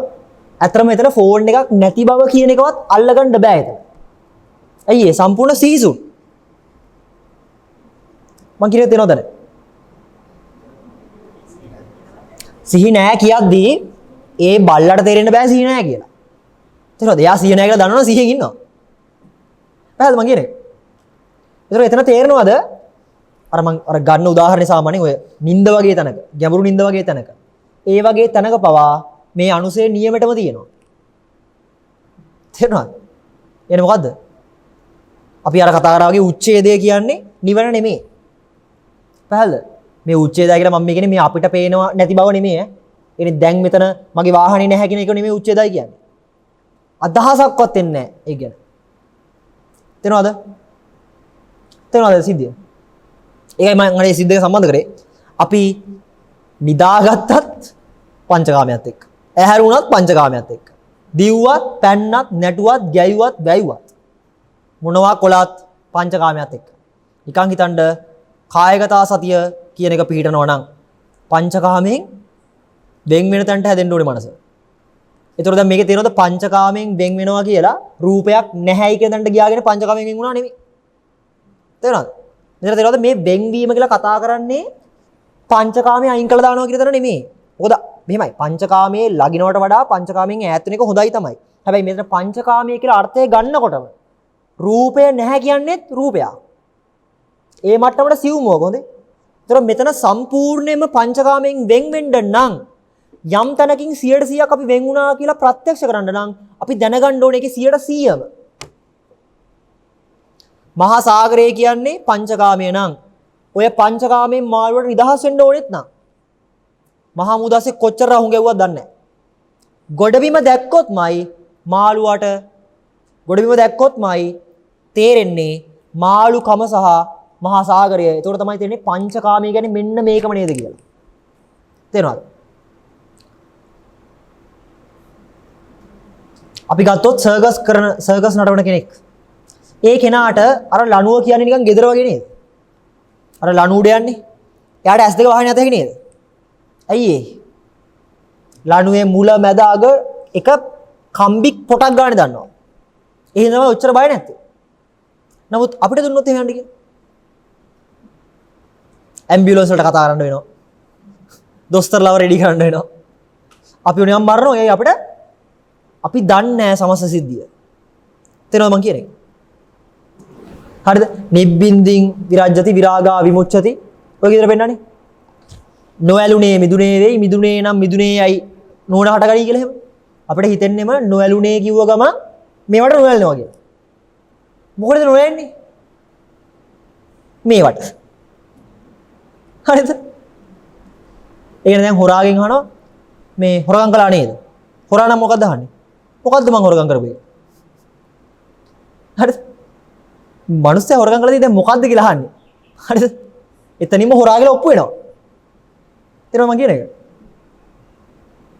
ඉතින් ඒ වගේ ඔය මිදුනේ කියන්නේ අපිට හිතෙන්නේ මේ කාමයෙන් මිදුනා කියද්දී කාමයේ තීද්දී අපි අයින් වුණා කියලා. පැහැදිලිද මං කියන්නේ? ඒකට මොකද්ද? රූප ගැන නොහිත හිටියා වගේ. මං කියව අර්ථයෙන් තේරෙනවද එහෙම වෙන්නේ නැහැ කියලා? ඒ තේරෙනවද? භාෂාව හැමතිස්සෙම උත්කෘෂ්ඨ විදියට අර්ථය පෙන්වන්නමයි ලියන්නේ. හැබැයි අපි ඒක නිර්වචනය කරගන්නේ අපි දන්න කෝණට. රූපයෙන් මිදුණා කියලා තියෙනකොට අපිට හිතෙන්නේ මොකද්ද? හරි මේ රූප වලට ඇලෙන්නේ නැතුව ඉන්න හරි කියලා. උතන රූප කියලා කියන්නේ මොනවද?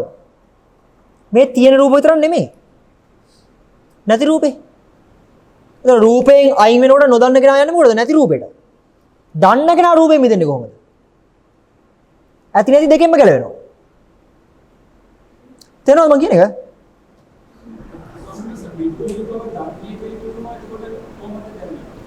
ඔය දෙන්නේ භාෂාව.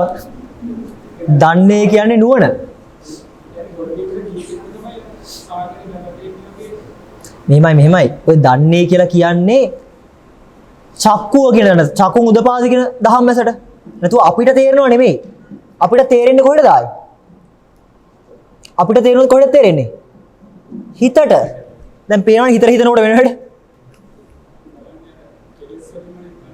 ඒ කියන්නේ අය මේකයි. අය කියන ප්‍රශ්නේ තාම සාධාරණයි. දැන් අපිට හිතෙන්නේම මේ පෙළ කියවනකොට මිදුණා කියලා දන්නවා. අපි දන්නවා කියලා ගන්නෙම හිතට කියලා. එනේ අපිට තේරෙන්න ඕනේ හිතෙන්නේ කොහොමද? ඇයි? දැන් අපි මර දුක් විඳලා තියෙනවනේ ජීවිතේ. මරණීය වේදනාවක් විඳලා තියෙනවා. ඒවෙන් නිදහස් වුණාට සුවයක් තියෙනවනේ එකට. අපිට හිතෙන්නේ නිවන් දකින්න කියන්නේ තෝ එකක් කියලා. හරිද? අන්න මේ මොකද්ද? ගිනි වලෙන් එළියට ගත්තාම තියෙන සුවයක්. ඒ වගේ ඇඟට දැනෙන්න ඕනේ හිතෙන්නේ. ඇඟට දැනෙනවා නම් හිතට දැනෙනවා නම් ඒකට කියන්නේ දුක්ඛ ආර්ය සත්‍ය නෙමෙයි. ඒ කියන්නේ දුක්ඛ සත්‍ය කියලා. පැහැදිලිද? දුක්ඛ සත්‍ය නෙමෙයි මේ කියන්නේ. තේරෙනවද? ඕක ඇඟට හරි හිතට හරි දැනෙනවා නම් ඒ කියන්නේ ලෝකෙට. මේ නොකිය මොකද්ද මේ කියන්නේ? ඇඟට දැනෙන එකත් ප්‍රශ්නයක්. හිතට දැනෙන එකත් ප්‍රශ්නයක් කියලා කියන්නේ. තේරෙනවද මං කියන එක? හිතට දැනෙන එක දැන් මෙහෙම ගන්නකො අපිට සුවයක් හිතට දැනෙනවම පුදුම ආස්වාදයිනේ. ඒ කියන්නේ මොකද්ද? ඒ දැනෙන එකේ ප්‍රශ්නයක් නැහැ කියන එක නේද? හිතට යමක් දැනුණාම පුදුම සතුටුයි. ඒ නොකිය මොකද්ද කියන්නේ? හිතට දැනෙන ඒ කෑල්ල ප්‍රශ්නයක් නැහැ කියලානේ. ඒ කියන්නේ මොකද්ද? ඒ හිතන දෙයක අවුලක් නැහැ කියලා කියන්නේ. දැන් විඥාණය කියන්නේ විඥානයේ කෑල්ලක් ලෝකෙට නෙමෙයි විඥානයේ කෑල්ලක් ලෝකෙට කියලා තියෙන්නේ. ඉතින් විඥාත මට්ටමනේ හිතනවා කියන්නේ. ඒතර භාගයක් හිතන එක ප්‍රශ්න නැහැ. ඊටු භාගය හිතන එක ප්‍රශ්නයක් කියලාද කියන්නේ? නෑ හොඳයි. මෙතන කෙලිම කියන්නේ මොකද්ද? යමක් හෝ දෙයක් ගැන හිතනවා නම් කල්පනා කරනවා නම් ඒ සමස්තය ජාතිය පිණිස තියෙන්නේ. පැහැදිලිද?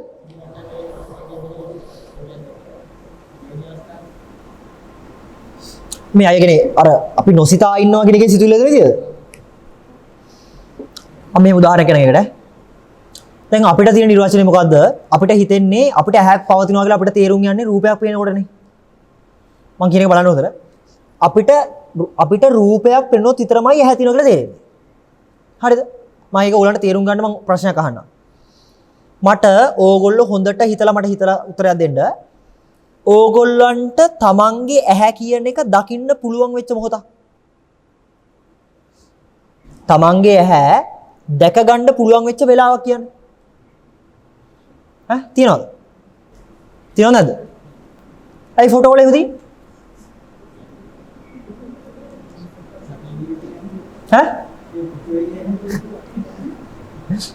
කන්නඩියෙන් බැලුවොත් තියනවනේ? මේ මං අහන්නේ කන්නඩිය අපේ ඇස් දෙක පේන්නේ නැද්ද? කන්නඩියෙන් පේනවා කියලා කියනවනම් මගේ ඇස් දෙක. ඒතකොට මට පේන්න බෑ කන්නඩියේ තියෙන රූපේ ඔහොම. හරිද? ඒ කියන්නේ කන්නඩියෙන් මට මෙතන මගේ ඇස් දෙක තියෙනවා නම් මට පේන්නේ මෙහි ඉඳන්. මෙහෙන් කොහොමද මගේ ඇස් දෙක මෙහෙන් බලන්නේ? පැහැදිලිද? ඔය අපි කතා කරන්නේ අපේ ඇහැ නෙමෙයි. හරිද? රූපේ කතා කරන්නේ අපි ඔක්කොමලා. තේරෙනවද මං කියන එක? ඒතකොට තේරෙනවද අපිට ඇහැ කියන එක හම්බෙලා නැහැ. ඇහැ කියන එක පවතින බව අපිට තේරෙන්නෙම රූපයක් පේනකොට විතරයි. හරිද? දැන් ඉතින් ඊටාම සරලයිනේ අපිට. ඇයි රූපයක් නිසා තමයි අපිට ඇස් තියෙන්නේ. මං කියන පැහැදිලිද? බුදු පියාණන් වහන්සේලා පෙන්නුවේ ඇස නිසා රූප තියෙන බව අපිට වෙලා දෙන්නේ මොකද්ද? රූප නිසා ඇහැ තියෙනවා. පැහැදිලිද? එහෙනම් තමයි මොකෝ වෙන්නේ? අපිට මේ පැත්ත බලලා මේ පැත්ත බලනකොට අපිට හිතෙනවා ඇහැ අලුත් වෙලා කියලා. ඇයිද රූප වෙනස් වෙලානේ? තේරෙනවද? ඔය මම කියන එක දැන් වෙලා තියෙනකොට මොකද අපිට රූප නිසා තමයි ඇහැ නිර්වචනය වෙන්නේ. දැන් සිහිය නැති වුණොත් එහෙම. සිහිය නැති වුණොත් අපිට රූප දිනවද නැද්ද? නෑනේ. සිහිය නැති වුණොත් එහෙම රූප නෑ නේද? ඒතකොට අපිට ඇහැ දිනවල දෙනවද? නෑ අයියේ අපිට ඇහැ කියන එක හම්බෙන්නේ රූප දිනතා. රූපය නැති වෙච්ච සැනින් ඇහැ ගැන අදහසක් නෑ. පැහැදිලිද? ඒතකොට තේරෙනවද අපේ ජීවිතයේ අත්දැකීම් වල සමහර වෙලාවට ඇහැ පවතිනවා. සමහර වෙලාවට ඇහැ පවතින්නේ නෑ. එනවා සමහරවිට ඇහැ ඉපදිලා සමහරවිට ඇහැ නිරෝධයි. මං කියන්නේ තේරෙනවද? ඒතර තේරෙනවනේ අපිට පැටලිලා තියෙන්නේ දැන් කියලා එක. මං කියන්නේ තේරෙනවද? ඒ වගේ. එතනදී අතරම වෙන්නේ මොකක්ද දන්නවද? ඇස ඇති කල්හිමයි රූප තිබීම හෝ නොතිබීම කියන දෙකම වෙන්නේ. මෙන්න මෙතන සූක්ෂම බලන්න ඕනේ. සිංහල පෙළ ලස්සනට පෙන්වන ලොකු සනසලගේ පරිවර්තන වල ඇස ඇති කල්හිම රූප වේ ඇස නැති කල්හි රූප නොවේ කියලා. ආයතනේ චක්කුම් බික්කවේ සති චක්කුම් බික්කවේ අසති කියලා එහෙම පෙන්නන්නේ. එනේ සති කියන්නේ ඇති කල්හි අසති කියන්නේ නැති කල්හි. දැන් හොඳට බලන්න. චක්කුව නැති කල්හි කියද්දී අපි හිතන්නේ ඔය රූප නැති කැලල කියන්නේ කියලා. ඇයි අපිට චක්කුව නැති වෙනව රූප නැත්තම්. ඔය කියන්නේ ඒක නෙමෙයි. චක්කුන් අසති කියන්නේ ඔය කියන්නේ නිරෝධයට. අපි නැහැයි කියලා ගන්නේ රූප නැති වුණාම ඇහැ නැහැ කියලානේ. මං කියන්නේ තේරෙනවද නැ? අපිට ඔන්නෝම රූපයක් කියන එක තිබුණොත් තමයි ඇහැ පවතිනවා කියලා අපිට තේරෙන්නේ. හරිද? මේ රූපය කියන එක නැත්තම් අපිට ඇහැක් කියලා කියෙදෙන්නේ නැහැ. හරිද? අපේ පටන් ගන්න තියෙන්නේ මෙන්න මෙතනින්. තේරෙනවද මං කියන එක? තේරෙනවද? මම පැහැදිලි කරලා හිතනවා ඈ. අපිට මෙන්න මේ පැත්ත අල්ලලා තමයි අපි මේ පැත්ත නිර්වචනය කරලා තියෙන්නේ. ඒ නිසා මොකෝ වෙලා තියෙන්නේ? රූපයක් අල්ලගෙන ඇහැක් තියනවා කියලා ගන්න නිසා රූපයක් අහුවෙන්නේ නැති වෙච්ච ගමන් ඇහැ කියන එක නෑ කියලා ගන්න. නෑ කියලා ගන්නවත් ඕනේ නෑ හොඳේ. ඒක හිස් වගේ තමයි අපිට තේරෙන්නේ. ඒක එතන තියෙන පදනම මොකද්ද? රූප ඇති කල්හි ඇස ඇත කියලානේ ඔය අපිට එන්නේ. ඊට පස්සේ මොකද්ද? රූප නැති කල්හි ඇස නැත කියන එක තමයි අපි හිතන්නේ. පැහැදිලිද? දැන් මේක මාර වෙන්නේ. දැන් රූපය කියන නිර්වචනය ගත්තොත් රූපය කියන නිර්වචනය තුල ඇති බව සහ නැති බව කියන දෙකම තියෙනවා. තේරෙනවද? මෙන්න මේකේ හොඳට ඔයගොල්ලෝ හිතනවා නම් තනක් කියනවාද? ඔයාලට තේරෙන්නේ නැද්ද අපි අද ඇස කියලා නිර්වචනය කරගෙන තියෙන්නේ රූපයක් කියන එක. මම අර කිව්ව උපමා ටිකේ අපි අද ඇස කියන එක නිර්වචනය කරගෙන තියෙන්නේ අපිට ඇහැක් තියෙනවා කියලා රූපයකින්. ඇස කියලා අපි කතා කරන්නේ රූපයක්. එතකොට අපි අද ඇස කියන එකත් මෙන්න මේ රූප ගණයට යන්නේ. තේරෙනවද? ඒ කියන්නේ අපි අද ඇස කියලා කතා කරන්නේ මෙන්න මේ රූප කොටේ තියෙන්නේ. තේරෙනවද? එතකොට තේරෙනවද?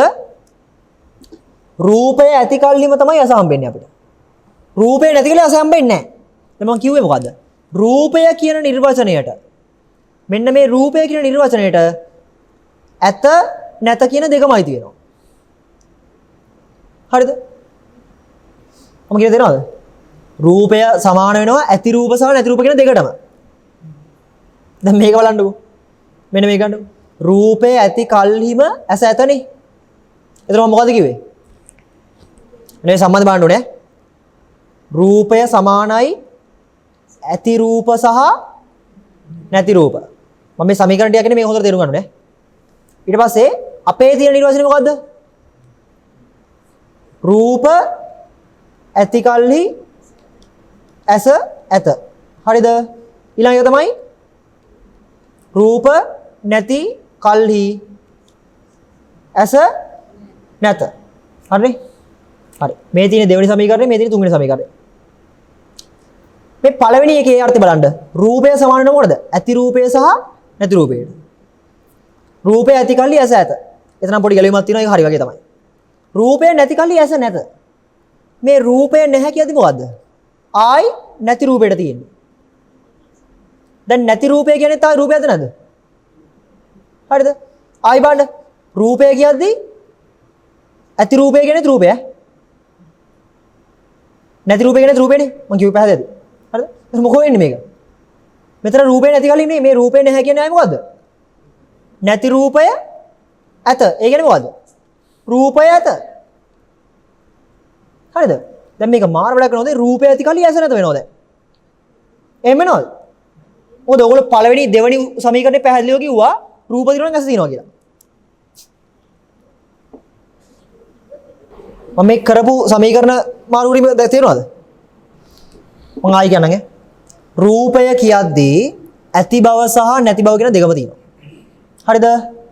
එනේ ඇති රූපය සහ නැති රූපය කියන්නේ සමස්තයටම රූපය කියලා කියන්නේ. පැහැදිලිද කතාව? දැන් අපේ දින සිද්ධිය තමයි රූපය ඇති කල්හි ඇස ඇත. රූපය නැති කල්හි ඇස නැත. හරිද? ඒ පැහැදිලිද නේ? මෙහෙමයි හොඳේ මේක අමාරුයි ඈ. මේ සමීකරණ ටිකක් දැම්මේ ටිකක් ලේසියෙන් ගන්න කියලා. නමුත් මේක හිතුවේ නැත්නම් අමාරුයි. එතකොට රූපය ඇති කල්හි ඇස ඇතනේ දැන් අපිට. ඒක අපි හැමෝටම තේරෙනව නේද? දැන් ඒක ඊට පස්සේ කියන්න බෑ ඒක වැරදි කියලා. දැන් ඒක අපේ ජීවිතේනේ. දැන් අපි බලන්න ඕනේ දැන් අපිට සාපේක්ෂව රූපයක් හමු නොවෙනවා කියන්නේ අපිට තියෙන්නේ ඇහැ කියන එක ශුන්‍යයි කියලා. ඒ තමයි තුන්වෙනි සමීකරණය. මොකද? රූපය නැති කල්ලි ඇස නැත. රූපය නැති කල්ලි කියද්දී රූපය කියන එකේ නිර්වචනය දිහා මොකෝ වෙන්නේ? නැති රූපය කියන්නේ රූපය. එනේ මොකද? නැති රූපය පවතිනවා කියන්නේ මොකද? රූපය ඇත. ඔන්නෝක තමයි මම මේ රූපේ නැති කල්ලි කියන එක කොටු කරලා ඒක රීප්ලේස් කරේ නැති රූපය කියලා. හරිද? නැති රූපය සමාන වෙනව මොකටද? රූපයට. ඒ කියන්නේ මොකද? ආයි රූපය ඇත. දැන් මොකෝ වෙන්නේ දැන්? දෙවෙනි එකේ අපිම කියනවා රූපය ඇති කල්ලි ඇස ඇතලු. තුන්වෙනි එකේ අපි දැන් කියනවා මොකද? රූපය ඇති කල්ලි ඇස නැතලු. තේරෙනවද? ඕක පරස්පරයි ඈ. තේරෙනවද? ඇයි මේ ඔක්කොම පරිලව් මෙහෙම වෙන්නේ? අල්ලන් ඉන්න තැන වැරදි. තේරෙනවද?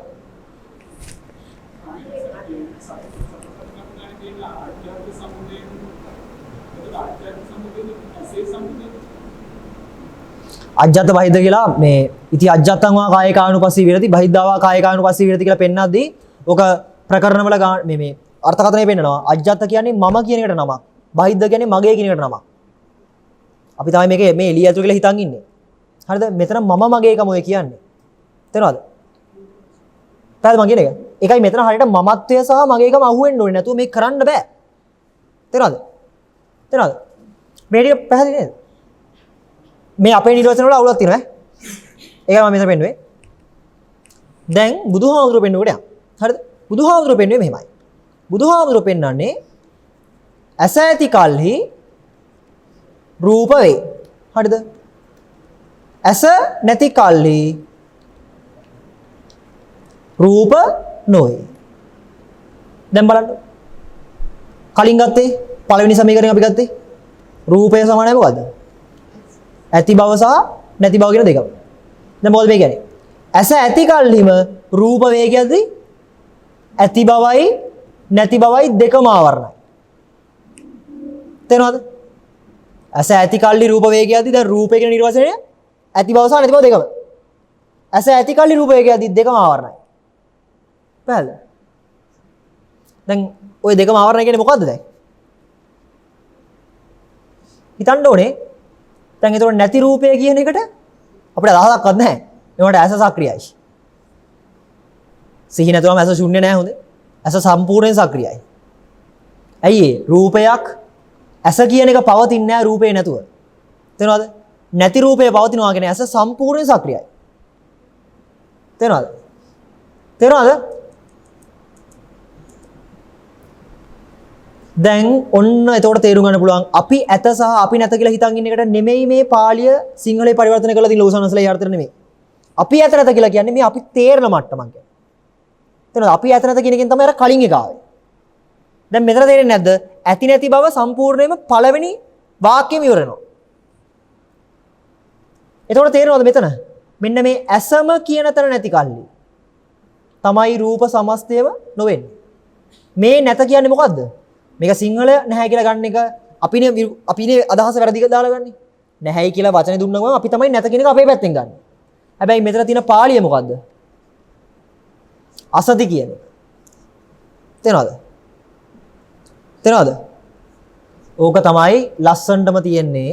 ඉමස්මින් සති ඉදං හෝති ඉමස් උප්පාදා ඉදං උප්පජ්ජති ඉමස්මින් අසති ඉදං න හෝති ඉමස්ස නිරෝධා ඉදං නිරුද්ධංති. අසති කියන එක සම්බන්ධ වෙන්නේ නිරෝධයට. පැහැදිලිද?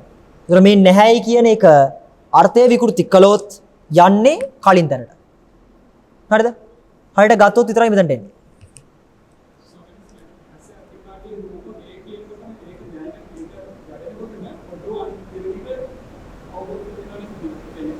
මේක සම්පූර්ණයෙන් මෙහෙමයි.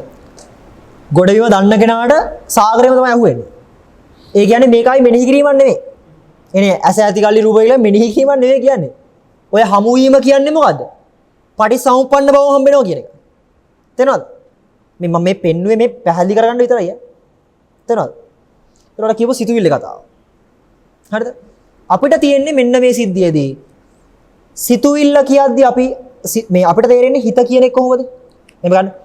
අපිට හිතක් පවතිනවා කියලා අපිට හිතනවද නැද්ද? හිතෙන්නේ මොනවද? සිතුවිලිනේ.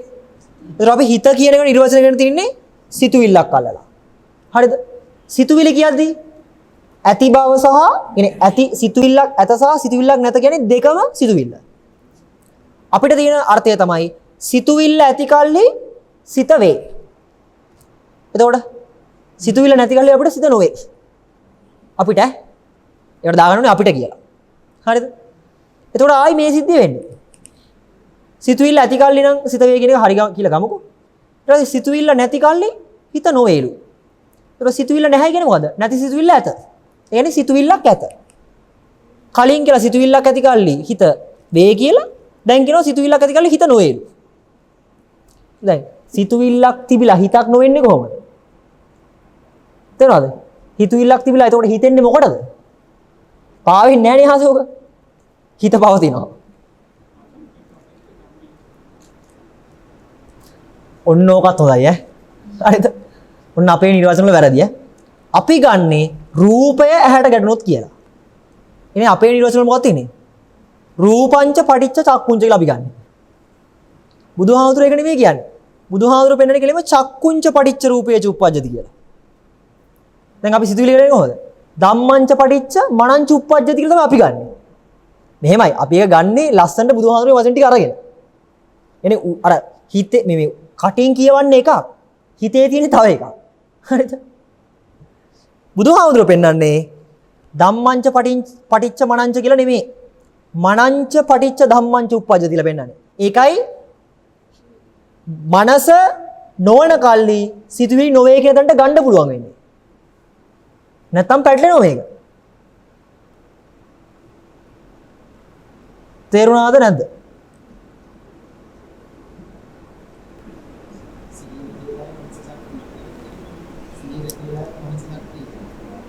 මනස විතර සක්‍රිය වෙන්නේ නැහැ සිතුවිලි නැතුව. සියල්ල සක්‍රියයි. තේරෙනවද? ඒකයි සිතුවිල්ලකින් තොරතනක හිටියා කියලා ගෙවෙන්නේ නැහැ. ප්‍රඥාවන්තය දන්නවා සිතුවිල්ලක් නැහැ කියලා තේරෙන්නේ නෙවෙයි. සිතුවිල්ල තමයි කියලා. හරිද?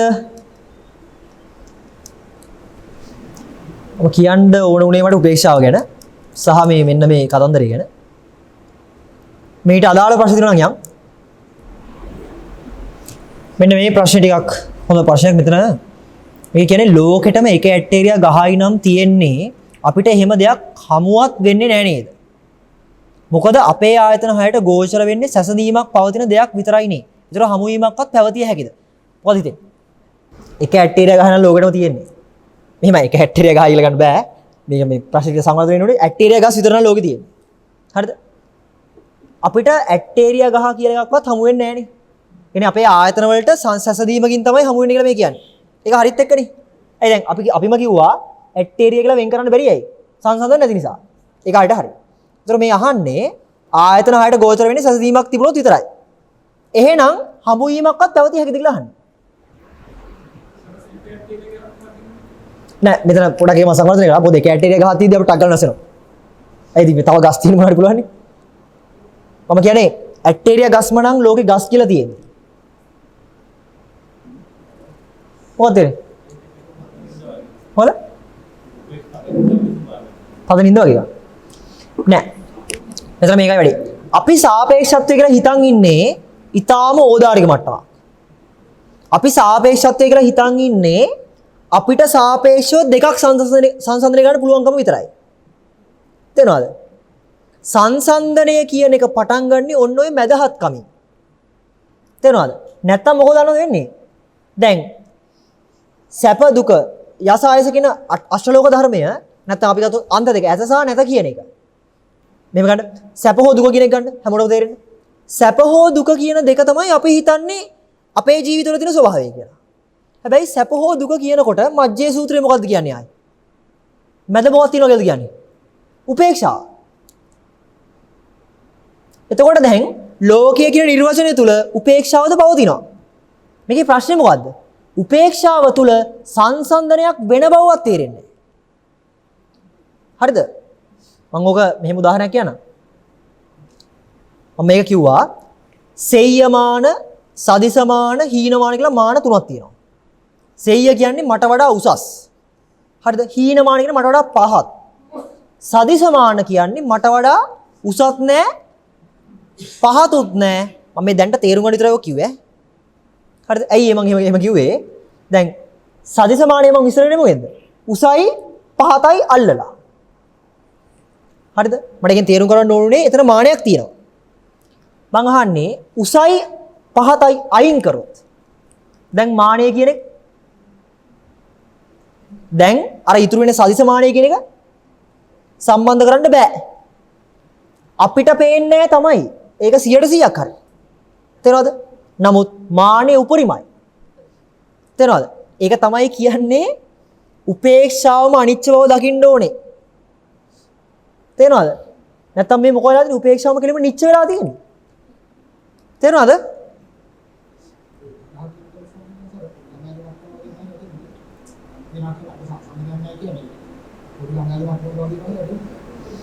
මෙහෙමයි මම මේකේ පොඩි දණක් කියන්නම්. අපිට ආයතන හයක් තියෙනවනේ. ඒ හින්දා අපි මොන සෙල්ලම දැම්මත් මනින් නැතුව ඉන්න බෑ. මොකද ඇහෙන් පේන දර්ශන පතිර වඩා කනින් හෙන සද්දයට ටක් ගාලා සාපේක්ෂ වෙනවා. පැහැදිලිද?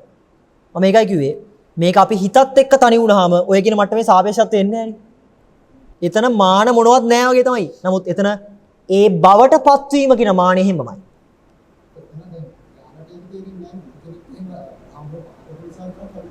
කියන්න බලා. තේරෙනවද මම කියන්නේ? ඒ කියන්නේ අපිට කවුරු හරි කියනකම් මේ හංකඩේ කියන්නේ උඹලා නෙමෙයි නේද කියලා පොඩ්ඩක් හරි කිව්වේ නැත්තම් අපිට නිකන් අදහසක්වත් නැහැ මේ ගැන. හැම ගැන. හැම ගැනවත් අදහසක් නැත්තම් මේ කියන උපේක්ෂාව ගැන කවර කතාවද? පැහැදිලි. මම හිතනවා ඒක පැහැදිලිද කියලා කේ. නිරාමිස උපේක්ෂාවට උදාහරණයක් තමයි මේ අර සූත්‍රයේ තියෙන. ඒකේ පෙන්නන්නේ චතුර්ථ අධ්‍යායන තමයි මේ නිරාමිස උපේක්ෂාව වගේ කියේ. නිරාමිස උපේක්ෂාව වගේ නෙමෙයි. ඒතර තමයි නිරාමිස උපේක්ෂාව තියෙන්නේ. ඉතින් අද්දයි මේ උදාහරණ නෙමෙයි පත්ලාම බලන්න පුළුවන්. හරි. අපිට විතරක් නෙමෙයි ඈ. බුද්ධ ශාසනය කට්ටිය විතරක් නෙමෙයි ඈ. චතුර්ථ අධ්‍යායනට මේ ලෝකේ ඕන කෙනෙක්ට සමදින්න පුළුවන්. තේරෙනවද? මේක අහන්නේ සිත අරමුණක් එක්ක බද්ධ නොවුනොත් මොකද වෙන්නේ? එතන දැන් කියන්නේ මේ සිතුවිල්ල පහළ වෙනවා හිතත් එක්ක සම්බන්ධ නොවි. ඒ කියන්නේ මේ සලෝ කියන්නේ මමත්වයෙන් තොරව සිතුවිලි පහළ වෙනවා කියලා. හරිද? මම හිතන්නේ මම ඒක පැහැදිලි කරා කියන එක. මම අර අන්තිමට නෝට් කරලා පෙන්නුවේ ඕක තමයි. සිතුවිල්ලක් හිත තුල හිතට ගෑවෙන්නේ නැතුව පහළ වෙනවා කියන එක වෙන්නේ නැහැ. මෙතන වෙන්නේ මොකක්ද දන්නවද? සිතුවිලි සහ මනස කියන එක හරියට අවබෝධ කරගත්ත කෙනාට.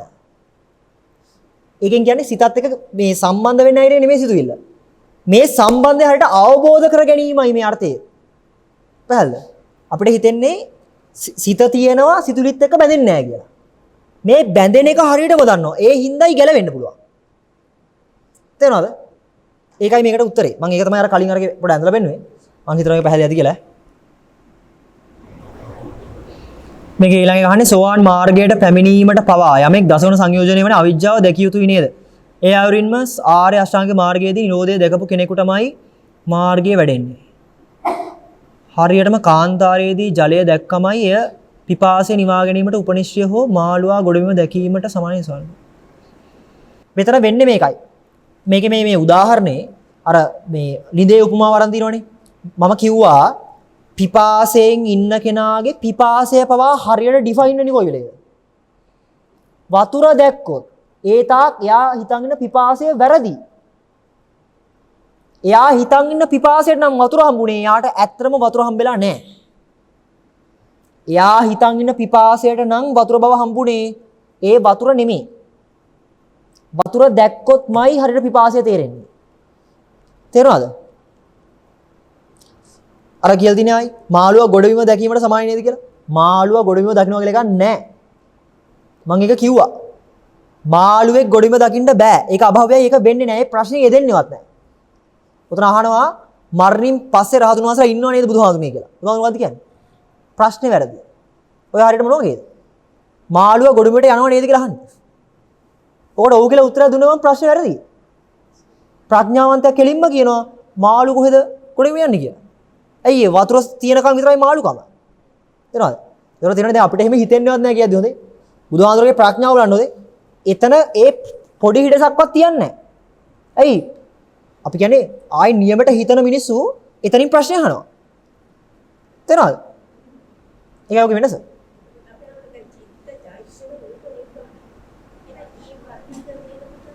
උදාහරණ කියන්නේ ආයි පංචස්කන්ධය සහ නිවන. නැත්තම් චිත්තචෛසික රූප කියන්නේ සසර, නිබ්බාන කියන්නේ නිවන. නිවන කියන්නේ අසංගතය, ඊටු ටික සංගතය. එකම පරයයේ ලස්සනට අර්ථ දක්වපු දැන්. හරිද? මෙන්න මේක බලන්න මේක හොඳ තැනක් හරි. දැන් මම කියන්නම් ආශ්‍රව කියන්නේ කෙලෙස් කියන්නේ ලෝකයනේ. අපි දන්නේ මොකද්ද? අවිද්‍යාව නිසාම ලෝකේ හමු වෙයි කියලා. මෙතන මොකද්ද මේ කරලා තියෙන්නේ? ලෝකේ නිසා අවිද්‍යාව වෙයි කියලා. හරිද? තේරුණාද ඒක?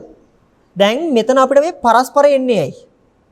අපිට හිතෙනවා අවිද්‍යාව කියන්නේ එකක්, ලෝකය කියන්නේ ඒක නිසා ඉපදෙන තව එකක් කියලා. හරිද? තේරුණාද? ඒ කියන්නේ අවිද්‍යාව කියන්නේ අම්මා, ලෝකය කියන්නේ දරුවා කියලා හිතනවා. දැන් අම්මා නිසානේ අතරම දරුවා එන්න ඕනේ. නමුත් මේකේ අනිත් පැත්ත ගහලා දැන්. දැන් මේක මොකද්ද කියන්නේ? දරුවා නිසා අම්මා කියලා. දැන් ඒක වෙන්න බෑ නේද? ඒක එහෙම වෙන්නේ අපි ඒ අර්ථ දෙකට බලන හින්දා. පැහැදිලිද? මං කියන්නේ පැහැදිලිද නැහැ? අවිද්‍යාව කියන්නේ අම්මා කියලා ගන්නවා. ලෝකය කියන්නේ දරුවා කියලා ගන්නවා. දැන් ඒකට ඒක හරියට හරිනේ. අවිද්‍යාව වෙන අම්මා නිසා ලෝකෙින දරුවා බිහි වෙනවා. දැන් මෙතන ඕක වෙනස් වෙනවා. එතන මොකද්ද වෙන්නේ? දරුවා කියන දේ නිසා අම්මා බිහි වෙනවා කියලා කියන්නේ මේ. තේරුණාද? දැන් උතන පරස්පරය එන්නේ ඇයි? අපි දරුවා අම්මා කියන ගෝත්‍ර දෙක කතා කරන්නේ. අපි හැමෝම දන්නවා දරුවෙක්ගෙන් අම්මා එක අභව්‍යයි කියන්නේ. එහෙන් තමයි අපිට පැටලෙන්නේ ඇයි එහෙම කියලා දෙන්නේ කියලා. ඕකට තමයි බුදුහාමුදුරුවෝ පෙන්වන්නේ ඉති ඉමස්මින් සති ඉදං හෝති කියන එක. ඉමස්මින් සති ඉදං හෝති කියලා වෙන්නේ ඔන්න උතන්ට. මෙන්න මේකයි මම කිව්වේ. දැන් අපි ගමු අවිජ්ජා සමුදය. අපි ගමු නිකන් ලෝක සමුදය කියලා. ලෝක සමුදය කියලා. මේ ලෝකය කියලා මම ගත්තෙම රූප, ශබ්ද, රූප, වේදනා, සංඥා, සංකාර, විඥාන කෙලෙස් ඔක්කොම කියලා මේක අර්ථ ගන්න හරි. අරකේ හැටියට තියෙන්නේ ලෝක සමුදය අවිජ්ජා සමුදය කියන්නේ. ඒක තේරෙනව නේද? දැන් මේ පළවෙනි එකයි මේ දෙවෙනි එකයි අපිට තේරෙන්නේ සමානයි කියන එක. ඇයි ඒ? අපි අරන් තියෙන්නේ අවිජ්ජාව හරියට අම්මා වගේ. හරිද? ලෝකය හරියට දරුවා වගේ. ඒ කියන්නේ මොකද්ද? අම්මා නිසා දරුවා. ඒක හරි වගේ තමයි. හරිද? දෙවෙනි එකට නෝන මොකෝ වෙන්නේ? දරුවා නිසා අම්මා කියලා එන්නේ. දැන් මේක අභවයයි. හරිද? මේ පැටලිල් එන්නේ ඔන්න ඕක තමයි මේකේ තියෙන ලොකුම පරහය. මම හැමදාම කියද්දි කියනවා මේ පටිච්චසමුප්පාදය කියන එක කොටස් වලට බෙදලා අපි බලන්නේ. මූලික ධර්මතාවය බුදුහාමුදුරුවෝම කොටස් කියලා කියන්නේ නැහැ. අපි තමයි බලන පිළිවෙලට මේ කොටස් කරලා තියෙන්නේ. තේරෙනවද? අවිජ්ජායෙන් පස්සේ සංකාරය, සංකාරයෙන් පස්සේ විඥානය හොදා අපි කියන්නේ. ඔන්න ඕක ගැලවෙන්නේ බුදුහාමුදුරුවෝ පෙන්නනවා මේක ලස්සනට. ඉමස්මින් සති ඉදං හෝති කියලා මෙන්න මේ මූල ධර්මතාවය පෙන්නනවා. මෙතන මේ ඉමස්මින් කියන්නේ මොකද්ද? මෙය. ඉදං කියන්නේ මෙය. හරිද? ඉමස්මින් කියන්නේ මෙය, ඉදං කියන්නේ මෙය. අපිට අර කලින් මොකද්ද වෙන්නේ? අවිජ්ජාව කියන්නේ මෙය නම් ලෝකය කියන්නේ එය වෙලා තියෙන. ඒකයි දෙකක් ගන්න. තේරෙනවද? අවිද්‍යාව මෙය කරලා ලෝකය ඒ කරනවා. එතකොට දැන් මේක නිසා ඒකනේ. ඒ මොකද? දරුවා නිසා අම්මා නිසා දරුවා වගේ. ඕක මාරු කරපු ගමන් අවුල් වෙනවා. ඇයි දරුවා නිසා අම්මා වෙන්න බෑ. හැබැයි මෙතන තේරෙන්නේ නැද්ද? මෙය තියෙන්නේ. තේරෙනවද? එතකොට මෙතන ගන්න. අවිද්‍යාව ඇති කල්හිම ලෝකය වේ කියලා ගන්නකො. දැන් මොකෝ වෙන්නේ? ලෝකය කියන්නේත් මෙය, අවිද්‍යාව කියන්නේත් මෙය. දැන් මාරු කරන්න බලන්න.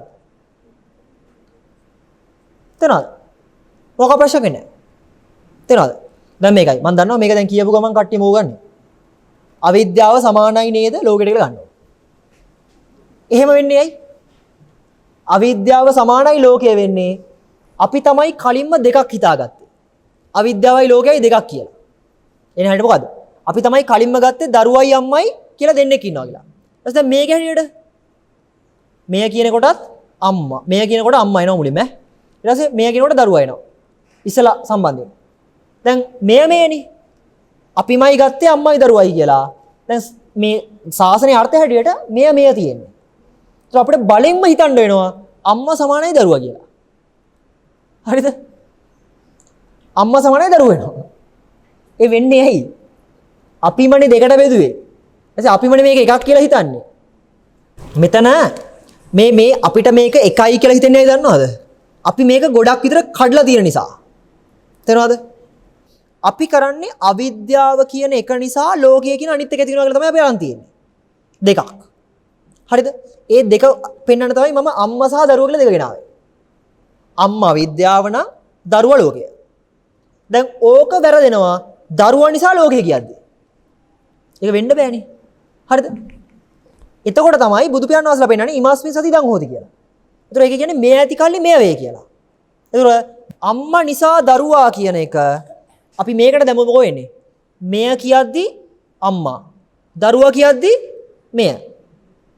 يعني අම්මා කියන්නේත් මෙයමයි දරුවා කියන්නේත් මෙයමයි. ආම ඉවර නෑ වැඩි ඈ. දැන් වෙනවා අපිට බලෙන් හරි හිතන්න අම්මමයි දරුවා කියලා. එහෙමද? ඒ දෙකම එකයි කියලා අපිට හිතෙනවා. ඒක වැරදි.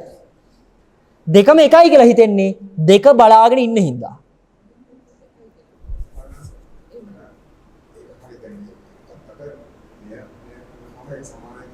නෑ.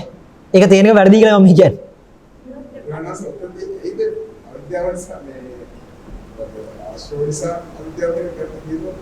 අපිට හිතන්නේම ඕ මෙය කියන්නේ සමානයි කියලා තමයි. ඕක වැරදි. මෙය අරකයි මේකයි සමානයි කියලා නෙමෙයි ඔය කියන්නේ. පැහැදිලිද? ඕක තමයි මෙතන තියෙන ලොකුම අමාරුව හොඳේ. ඔය පටිච්චසමුප්පන්න බව අල්ල ගන්නවා කියන්නේ අර ටිකමයි මේක කියලාවත් ඔක්කොම මේක කියලාවත් ගැනීම නෙමෙයි. හරිද? එතනට ගැඹුරක් තියෙනවා මේකේ. මම උදාහරණයක් කියන්නම්. දැනට මගේ පැහැදිලි කිරීමේ පසු විවරණ තියලා තෙල් නිසාරණය. khනිජ තෙල් නිසාරණය ගන්න. හරිද? khනිජ තෙල් නිසාරණය කියන තැනදී කවුරුත් මම හිතන්නේ khනිජ තෙල් නිසාරණය කරන මේ අංගන වල ඉඳලා ඇති කියලා. එහෙම නිසාරණය කරන තැන් වල කවුරුත් දැකලා නැතුද කියලා මම හිතන්නේ. අපිට හම්බ වෙන්නේ අපිට තෙල් කියලා හම්බෙන්නේ මොනවද? මොනවද? භූමි තෙල්, පෙට්‍රල්, ඩීසල්. ඔන්න ඔය අපිට හම්බෙන්නේ. අපිට දැන් කොහොමද ඔක ගැන හිතන්නේ?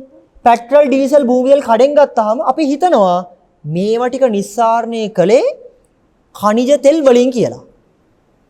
තේරුම කියන එක? ඒක කොහොමද අපේ චින්තනය යන්නේ? මේ තෙලුයි කියන මේ තුන් තෙල් જાතියම නිස්සාරණය කළේ අර කියන එකෙන් කියලා ගන්න. තේරුම කියන එක? khනිජ තෙල් කියන එකෙන් තමයි මේ තුනාවි කියලා ගන්නේ. පැහැදිලි මං කියන්නේ? ඕක අපි හිතන්නේ khනිජ තෙල් වලින් මේ තුනාව කියලා නෙමෙයි ඈ. මේ තුනාවේ khනිජ තෙල් වලින් කියලා ගන්න. එතන මොකද ආත්තේ? තුනක් හදලා ඒ තුන එකකට යවනවා. ඒ කියන්නේ තුනක් හදලා එකකට යවලා අපි හිතනවා එකෙන් තමයි තුන ආවේ කියලා. තේරෙනවද? මේ වගේ එකක්. මෙතන පෙට්‍රල්, ඩීසල්, භූමි තෙල් කියලා ගන්නකො. ඒතොර 1 2 3යි. 1 2 3යි. හරිද? අපිට මේ ටිකනේ කඩෙන් හම්බෙන්නේ. හරිද? අපි ඉන්නේ මෙන්න මේ ලෙවල් එකේ. අපි මේ තුන අරගෙන බෝතල් තුන අරගෙන අපි හිතනවා මේ තුනම ආවේ කොහෙන් කියලාද? khනිජ තෙල් වලින් කියලා. හරිද? මේ වෙලාවේදී මොකද? මේ තුන එකකට යවලා. හරිද? මේකේ තව ලස්සන වැඩක් වෙනවා. හරිද? දැන් ඔය විදිහට දන්න කෙනාට තේරෙනවා khනිජ තෙල් සමානයි පෙට්‍රල් වලට කියලා. හරිද? khනිජ තෙල් සමානයි ඩීසල් වලට කියලා. khනිජ තෙල් සමානයි භූමි තෙල් වලට කියලා. එකක් ගත්තා හින්දා. ඇයි? khනිජ තෙල් වලින්මනේ මේ ටික ආවේ. පැහැදිලි මං කියන්නේ. මේ ඔක්කොම සෙල්ලම් ටික දාන්නේ ඇයි? මෙන්න මේ පැත්තේ ඉඳන් බලන හින්දා. මේ පැත්තේ ඉඳන් බලන හින්දා. හරිද? මේ පැත්තේ ඉඳන් බලන හින්දා තමයි මේ පැත්තට එකක් කියලා හිතෙන්නේ. රවුමට යනවා කියන්නේ. ඒ තමයි මේ ආයි කියන හරිද? හරිද? ඒ රවුම තමයි ඉස්සර කිව්වේ. දැන් මේ පැත්තේ තුනේ ඉඳන් මේ පැත්තට බලන ඉඳන් තමයි එකක් තේරෙන්නේ. ඊට පස්සේ දැන් තුනේ ඉඳන් එකට ආවේ. දැන් මොකද ගන්න පුළුවන් අපිට? එකේ ඉඳන් තුනට යත හැකි කොහොමද? මේ සිද්ධිය වැරදි. තේරුණාද? මෙන්න මේක හොඳට බලන්න. මෙතන වෙන්නේ මේකයි. khනිජ තෙල් නිස්සාරණය කරන මිනිස්සෙගේ ජීවිතය බලන්න දැන්. හරිද? ඒ කෙනාට මම කියන එක හොඳට බලන්න ඕනේ. හරිද? ඒ කෙනාට khනිජ තෙල් නිස්සාරණය කරනකොට එයාට භූමි තෙල්, පෙට්‍රල්, ඩීසල් කියන එක හම්බෙන්නේ නැහැ. එයාට කෙලින්ම හම්බෙන්නේ khනිජ තෙල්. khනිජ තෙල් පැත්තේ ඉඳගෙන තෙල් ටික නිස්සාරණය කරනකොට එයාට තේරෙන්නේ නැහැ තුනෙන් එකක් එන්නේ කියලා. දැන් මේකෙන් වරදොල ගන්න එපා. එකෙන් තුනක් එනවා කියලා මම කියන දා. මම කිව්ව එක වැරදි කියලා. එයාට තේරෙනවා මේ තෙල් නිසාමයි පෙට්‍රල් කියන එක. මේ තෙල් නිසාමයි ඩීසල් කියන එක. මේ තෙල් නිසාමයි භූමි තෙල් කියන එක. ඒක වචනාර්ථයෙන් ගත්තොත් එකෙන් තුන වගේ තමයි. හැබැයි ඒක නෙමෙයි මේ කියන්නේ. මම ඒකයි මුලින් මේක කැඩුවේ. හරිද? තුනක් හදලා එකක් බැලලා එකෙන් තුනක් එනවා කියන එක බලන එක නෙමෙයි. මෙතන මේ අදහස තමයි khනිජ තෙල් නිසාමයි භූමි තෙල් කියන එක. khනිජ තෙල් නිසාමයි පෙට්‍රල් ඩීසල් කියන එක. ඔන්න ඔය අර්ථයෙන් තමයි මේ ඇතිකල්ලි මේ වේ කියන්නේ. පැහැදිලිද? මොකද අර අපි කතා කරන ආපු මට අර අක්කා ආපු ප්‍රශ්නේ මතක ගන්න නැහැ මෙතනට. එයා කවුද දැන් එතකොට අර ඔය කියන විදිහට හාමුදුරනේ මේ මමත්වයේ කියන්නේ අපි ඉන්න ලේයර් එකට පල්ලෙහා නේද යන්නේ කියලා අහුවද? පැහැදිලිද? ඒ මතකද නැහැ. ඒක ඇහුවේ මම ඒවල කිව්වේ ඒක හරි. හැබැයි තාම ප්‍රශ්නයක් තියෙනවා කියලා. මොකද අපිට මේක බෙදෙනවා දෙකකට. හරිද? මේ බෙදී වෙන්නේ අම්මයි දරුවා කියලා හිතන නිසා තාම. තේරෙනවද? මෙතන දැන්ට මෙහෙම තේරුම් ගන්න. භූමි තෙල්, පෙට්‍රල්, ඩීසල් කියන තැන ඉඳන් තමයි අපි khනිජ තෙල් කියන එක හිතන්නේ. ඒතර මොකද්ද වෙන්නේ? තුනෙන් තුන අරගෙන මේ තුන ආවේ අරකින් කියලා හිතන්නේ. ඒතර මොකද්ද වෙලා තියෙන්නේ? තුනෙන් එකක් හදලා. තුනෙන් එකක් හදාගත්තාම තියෙන වාසිය මොකද්ද? එකෙන් තුනක් හදලා හැකියි. සාමාන්‍ය ලෝකේ පරිශන කරන්නේ කොහොම තමයි. හරිද? නියදි ගෙනල්ලා චෙක් කරනවා. චෙක් කරනකොට එකම සංගණක තියෙනවා. ඒතර ඒගොල්ලෝ හිතා ගන්නවා මේ ඔක්කොම එක තැනකින් කියලා. චෙක් කරන් ගියාම හරි තමයි. හැබැයි ඒගොල්ලන්ගේ සම්පූර්ණ පරිශනේ වැරදි. ඇයි ඒ? ඒගොල්ලෝ ප්‍රතිඵලය දිහා බලලා ඊට පස්සේ තමයි හොයන් යන්නේ. පැහැදිලිද? දැන් හරියද මේ ප්‍රතිඵල තුනන්නේ මේ කියන්නේ? khනිජ මේ භූමි තෙල්, පෙට්‍රල්, ඩීසල් කියන ප්‍රතිඵල. මේ තුනෙන් ගිහිල්ලා හරියන්නේ නැහැ. පැහැදිලිද? මම මොකද ඔහොම කියන්නේ? අපිට හිතෙන්නේ khනිජ තෙල් වලින් අර ලොකු බම්බුවකින් ඕක නිස්සාරණය කරන්නේ. එබැයි එතන අපි දන්නේ අපි මෙතුවක්කල් දැනගත්ත උෂ්ණත්ව වලින් අහුවෙන නිෂ්පාදන විතරයි. ඔය ඇතුලේ තියෙන නිෂ්පාදන කෝටි ගණනක් තියෙනවා. ඒක කවුද දන්නේ? අයියා අපි ඒව දන්නේ නැත්තේ. අපි අර ප්‍රොඩක්ට් එක බලලා තමයි ඔරිජින් එක බලන්නේ. ඔරිජින් එකම දන්න කෙනා ඇත්තම khනිජ තෙල් ගැන දන්න කෙනෙක් ඕක කරා නම් අද තෙල් වර්ග තියෙනවා ලක්ෂ ගණන්. තේරෙනවද? ඇයි යා හරියටම දන්නවා මේ උෂ්ණත්වය මෙතනින් දශමයක් පෙන්නුවා නම් ඔය වඩා හොදයක් හදන්න පුළුවන් කියලා. මං කිව්ව තේරෙනවද නැහැ? පැහැදිලිද? අපි පටලවන්නේ උන්න ඔහොම. අපි කරන්නේ කෙලින්ම අර මේ නිස්සාරණය කරන අංගනේ පිටත තියෙනවනේ බවුසර් ඔය ටික බලනවා. බවුසර් 12ක් නේ තියෙන්නේ. 12 බලලා කියනවා මේ 12 එන්නේ නැති අරකින් කියලා. දන්න ටික තමයි ඉතින්. හරිද? khනිජ තෙල ගැන දන්න කෙනා, khනිජ තෙල් ගැන දන්න කෙනා දන්නවා දැන්ට පුළුවන් මෙච්චර තමයි කියලා. තේරෙනවද? ඔන්න ඔය වගේ ප්‍රතිච්ඡ සමුප්පන්න බව. ඒ කියන්නේ පටිසමුප්පන්න බව කියන්නේ ඔන්න ඔය වගේ අර්ථයක්. තෙල් දන්න කෙනාටමයි ඉතුරු ටික හම්බෙන්නේ. මේ ටික දන්න කෙනාට තෙල් හම්බෙන්නේ නැහැ. පැහැදිලිද? මේකේ මෙන්න මෙහෙමක් කියන්නේ හරිද? You ask the pain in holding fan වටාපත. මම ඔගේ ඇහුවා අර මේ වටාපත පෙන්නලා මොකද්ද මේ තියෙන දුක කියලා. හරි? ඊට පස්සේ it is not correct to say that the said holding fan also identified by a memorized fan. ඒ කියන්නේ දැන් මේකේ තියෙන දුක කියන එක අර අපි අතීත මතකෙන්නේ ගන්නෙ. ඒ මතකයෙන් එන එකේ ප්‍රශ්නයක් තියෙනවනේ. ඒක හරි. හරිද? When you ask what is the pain in holding fan isn't inevitable, the said pain comes from the holding that fan itself imaginary thinking attached to it. මම මේ ප්‍රශ්නේ මම පොඩක් පැහැදිලි කරලා මෙහෙම අර්ථයක් කියන්න හරිද? මේ සිද්ධිය මෙහෙමයි වෙන්නේ. දැන් මම ඇහුවා වටාපත මෙහෙම පෙන්නලා මේ පේන එකේ දුක මොකද්ද කියලා. මම කියන ප්‍රශ්නෙම වැරදි අතරම. මොකද මම පේන එකේ කියනකොටම ඔගොල්ලෝ ගන්නවා හරි. එකක් නෙමෙයි පේන්නේ. හරිද? මම ඒක අර ඊයේ ගියදී කිව්වේ මම මේ කියන ප්‍රශ්නේ ගන්න එපා. මේකේ අදහසට යන්න කියලා. මොකද නැත්තම් මට ප්‍රශ්නේ අහන්න බෑනේ. දැන් මම මෙහෙම කටවහන් ඉන්න දා මෙහෙම කියලා. ඒතර අනිවාර්යයෙන් ඔයගොල්ලෝ මොකද්ද කියන්නේ? මොකක්ද අහන්නේ ඔබ වහන්සේ අහන්න කියලා අහනවනේ මගෙන්.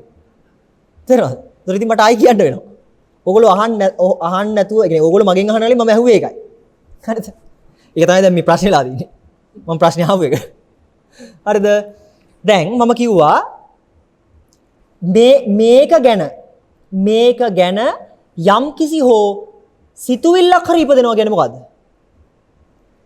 හොඳට හිතගෙන ආර දෙනවා දුක තමයි කියලා. මම මෙතනදී කිව්වා නේද මේ අපි කතා කරන සියලුම දුක එන්නේ අතීත දත්තකින් කියලා. හරිද? ඒතර අතීත දත්ත ඔක්කොම අයින් කරලා මම කිව්වා මේ මොහොතේ තියෙන දුක කියන්න කියලා. හරිද? මම කියන ප්‍රශ්නේ වැරදි ඈ. මේ මොහොතේ දුක කියද්දිම මම දැන් කතා කරලා තියෙන අතීත දත්තෙන්. ඒ අතීතේ නිසානේ මේ මොහොත කියලා කියන්නේ. මම ආයෙ කියනවා මම මේ පැහැදිලි කිරීමට විතරයි මේ කියන්නේ ඈ. අදහස ගන්න. එතකොට මේ මොහොතේ දුක කියන්න කිව්වහම අතීතය මෙනෙහි නොකර ඇත්තටම දුකක් කියන්න බෑ. ඕක තමයි ඉතින් පරම සැප ලෝකයාට. ඕකට තමයි කියන්නේ තණ්හාවට වහල් වෙලා ඉන්නේ කියලා. පැහැදිලිද? මේක පැහැදිලි කරගන්න බෑනේ දැන්.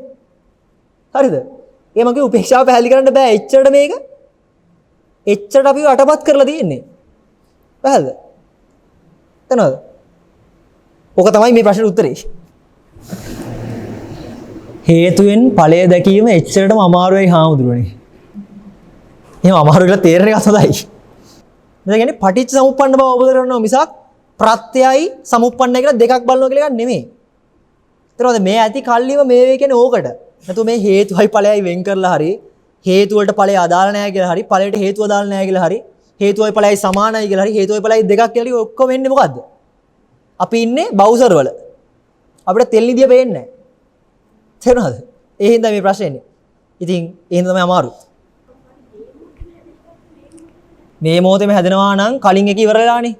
එනේ අවිජ්ජාව කලින් නිරෝධ වෙලා. එහෙමනම් දැන් අවිජ්ජාව හට ගන්න බෑ. ඒ වෙන්නේ ඇති නැති බවක්. තේරෙනවද? හරි පින්වත්නි මම කියපු ටික බලන්න. මේ අර උපේක්ෂාවේ කතාව ටික පොඩ්ඩක් බලන්න. මෝහය කියන එකේ ඝනගම හරි ටිකක් තේරෙනවා නම් ඒක වටිනවා. හරිද? ඒතකොට අපිට හොයන්න තැනක් එනවනේ. ඒ අර්ථය බලන්න. හරිද? හොඳයි එහෙනම් අපි දැන්ට හමාර කරමු. අපි ඊළඟ එකෙන් හමු වෙන තාක් හැමෝටම වෙන සම්මා සම්බුසරණයි. දස බල සේලප්පගවා නිබ්බාන මහා සමුද්ද පරියන්ත අට්ටංග මග්ග සලිලා ජින වචන නදී චිරං වහතු. දස බලධාරී තථාගතයන් වහන්සේ නම් ශෛලමය පර්වතයෙන් පැන නැගීයා නිර්වාණය නම් වූ මහා සමුද්‍රයේම කොට ඇති ආර්ය අෂ්ටාංගික මාර්ගය නම් වූ ශ්‍රී මුක බුද්ධ වචන ගංගාව සකල ලෝකවාසී සියලුම සත්වයන්ගේ මහා දුක්ඛඳ නිවාලමින් බොහෝ කාලයක් සුවසේ කලාපසිනා සේක්වා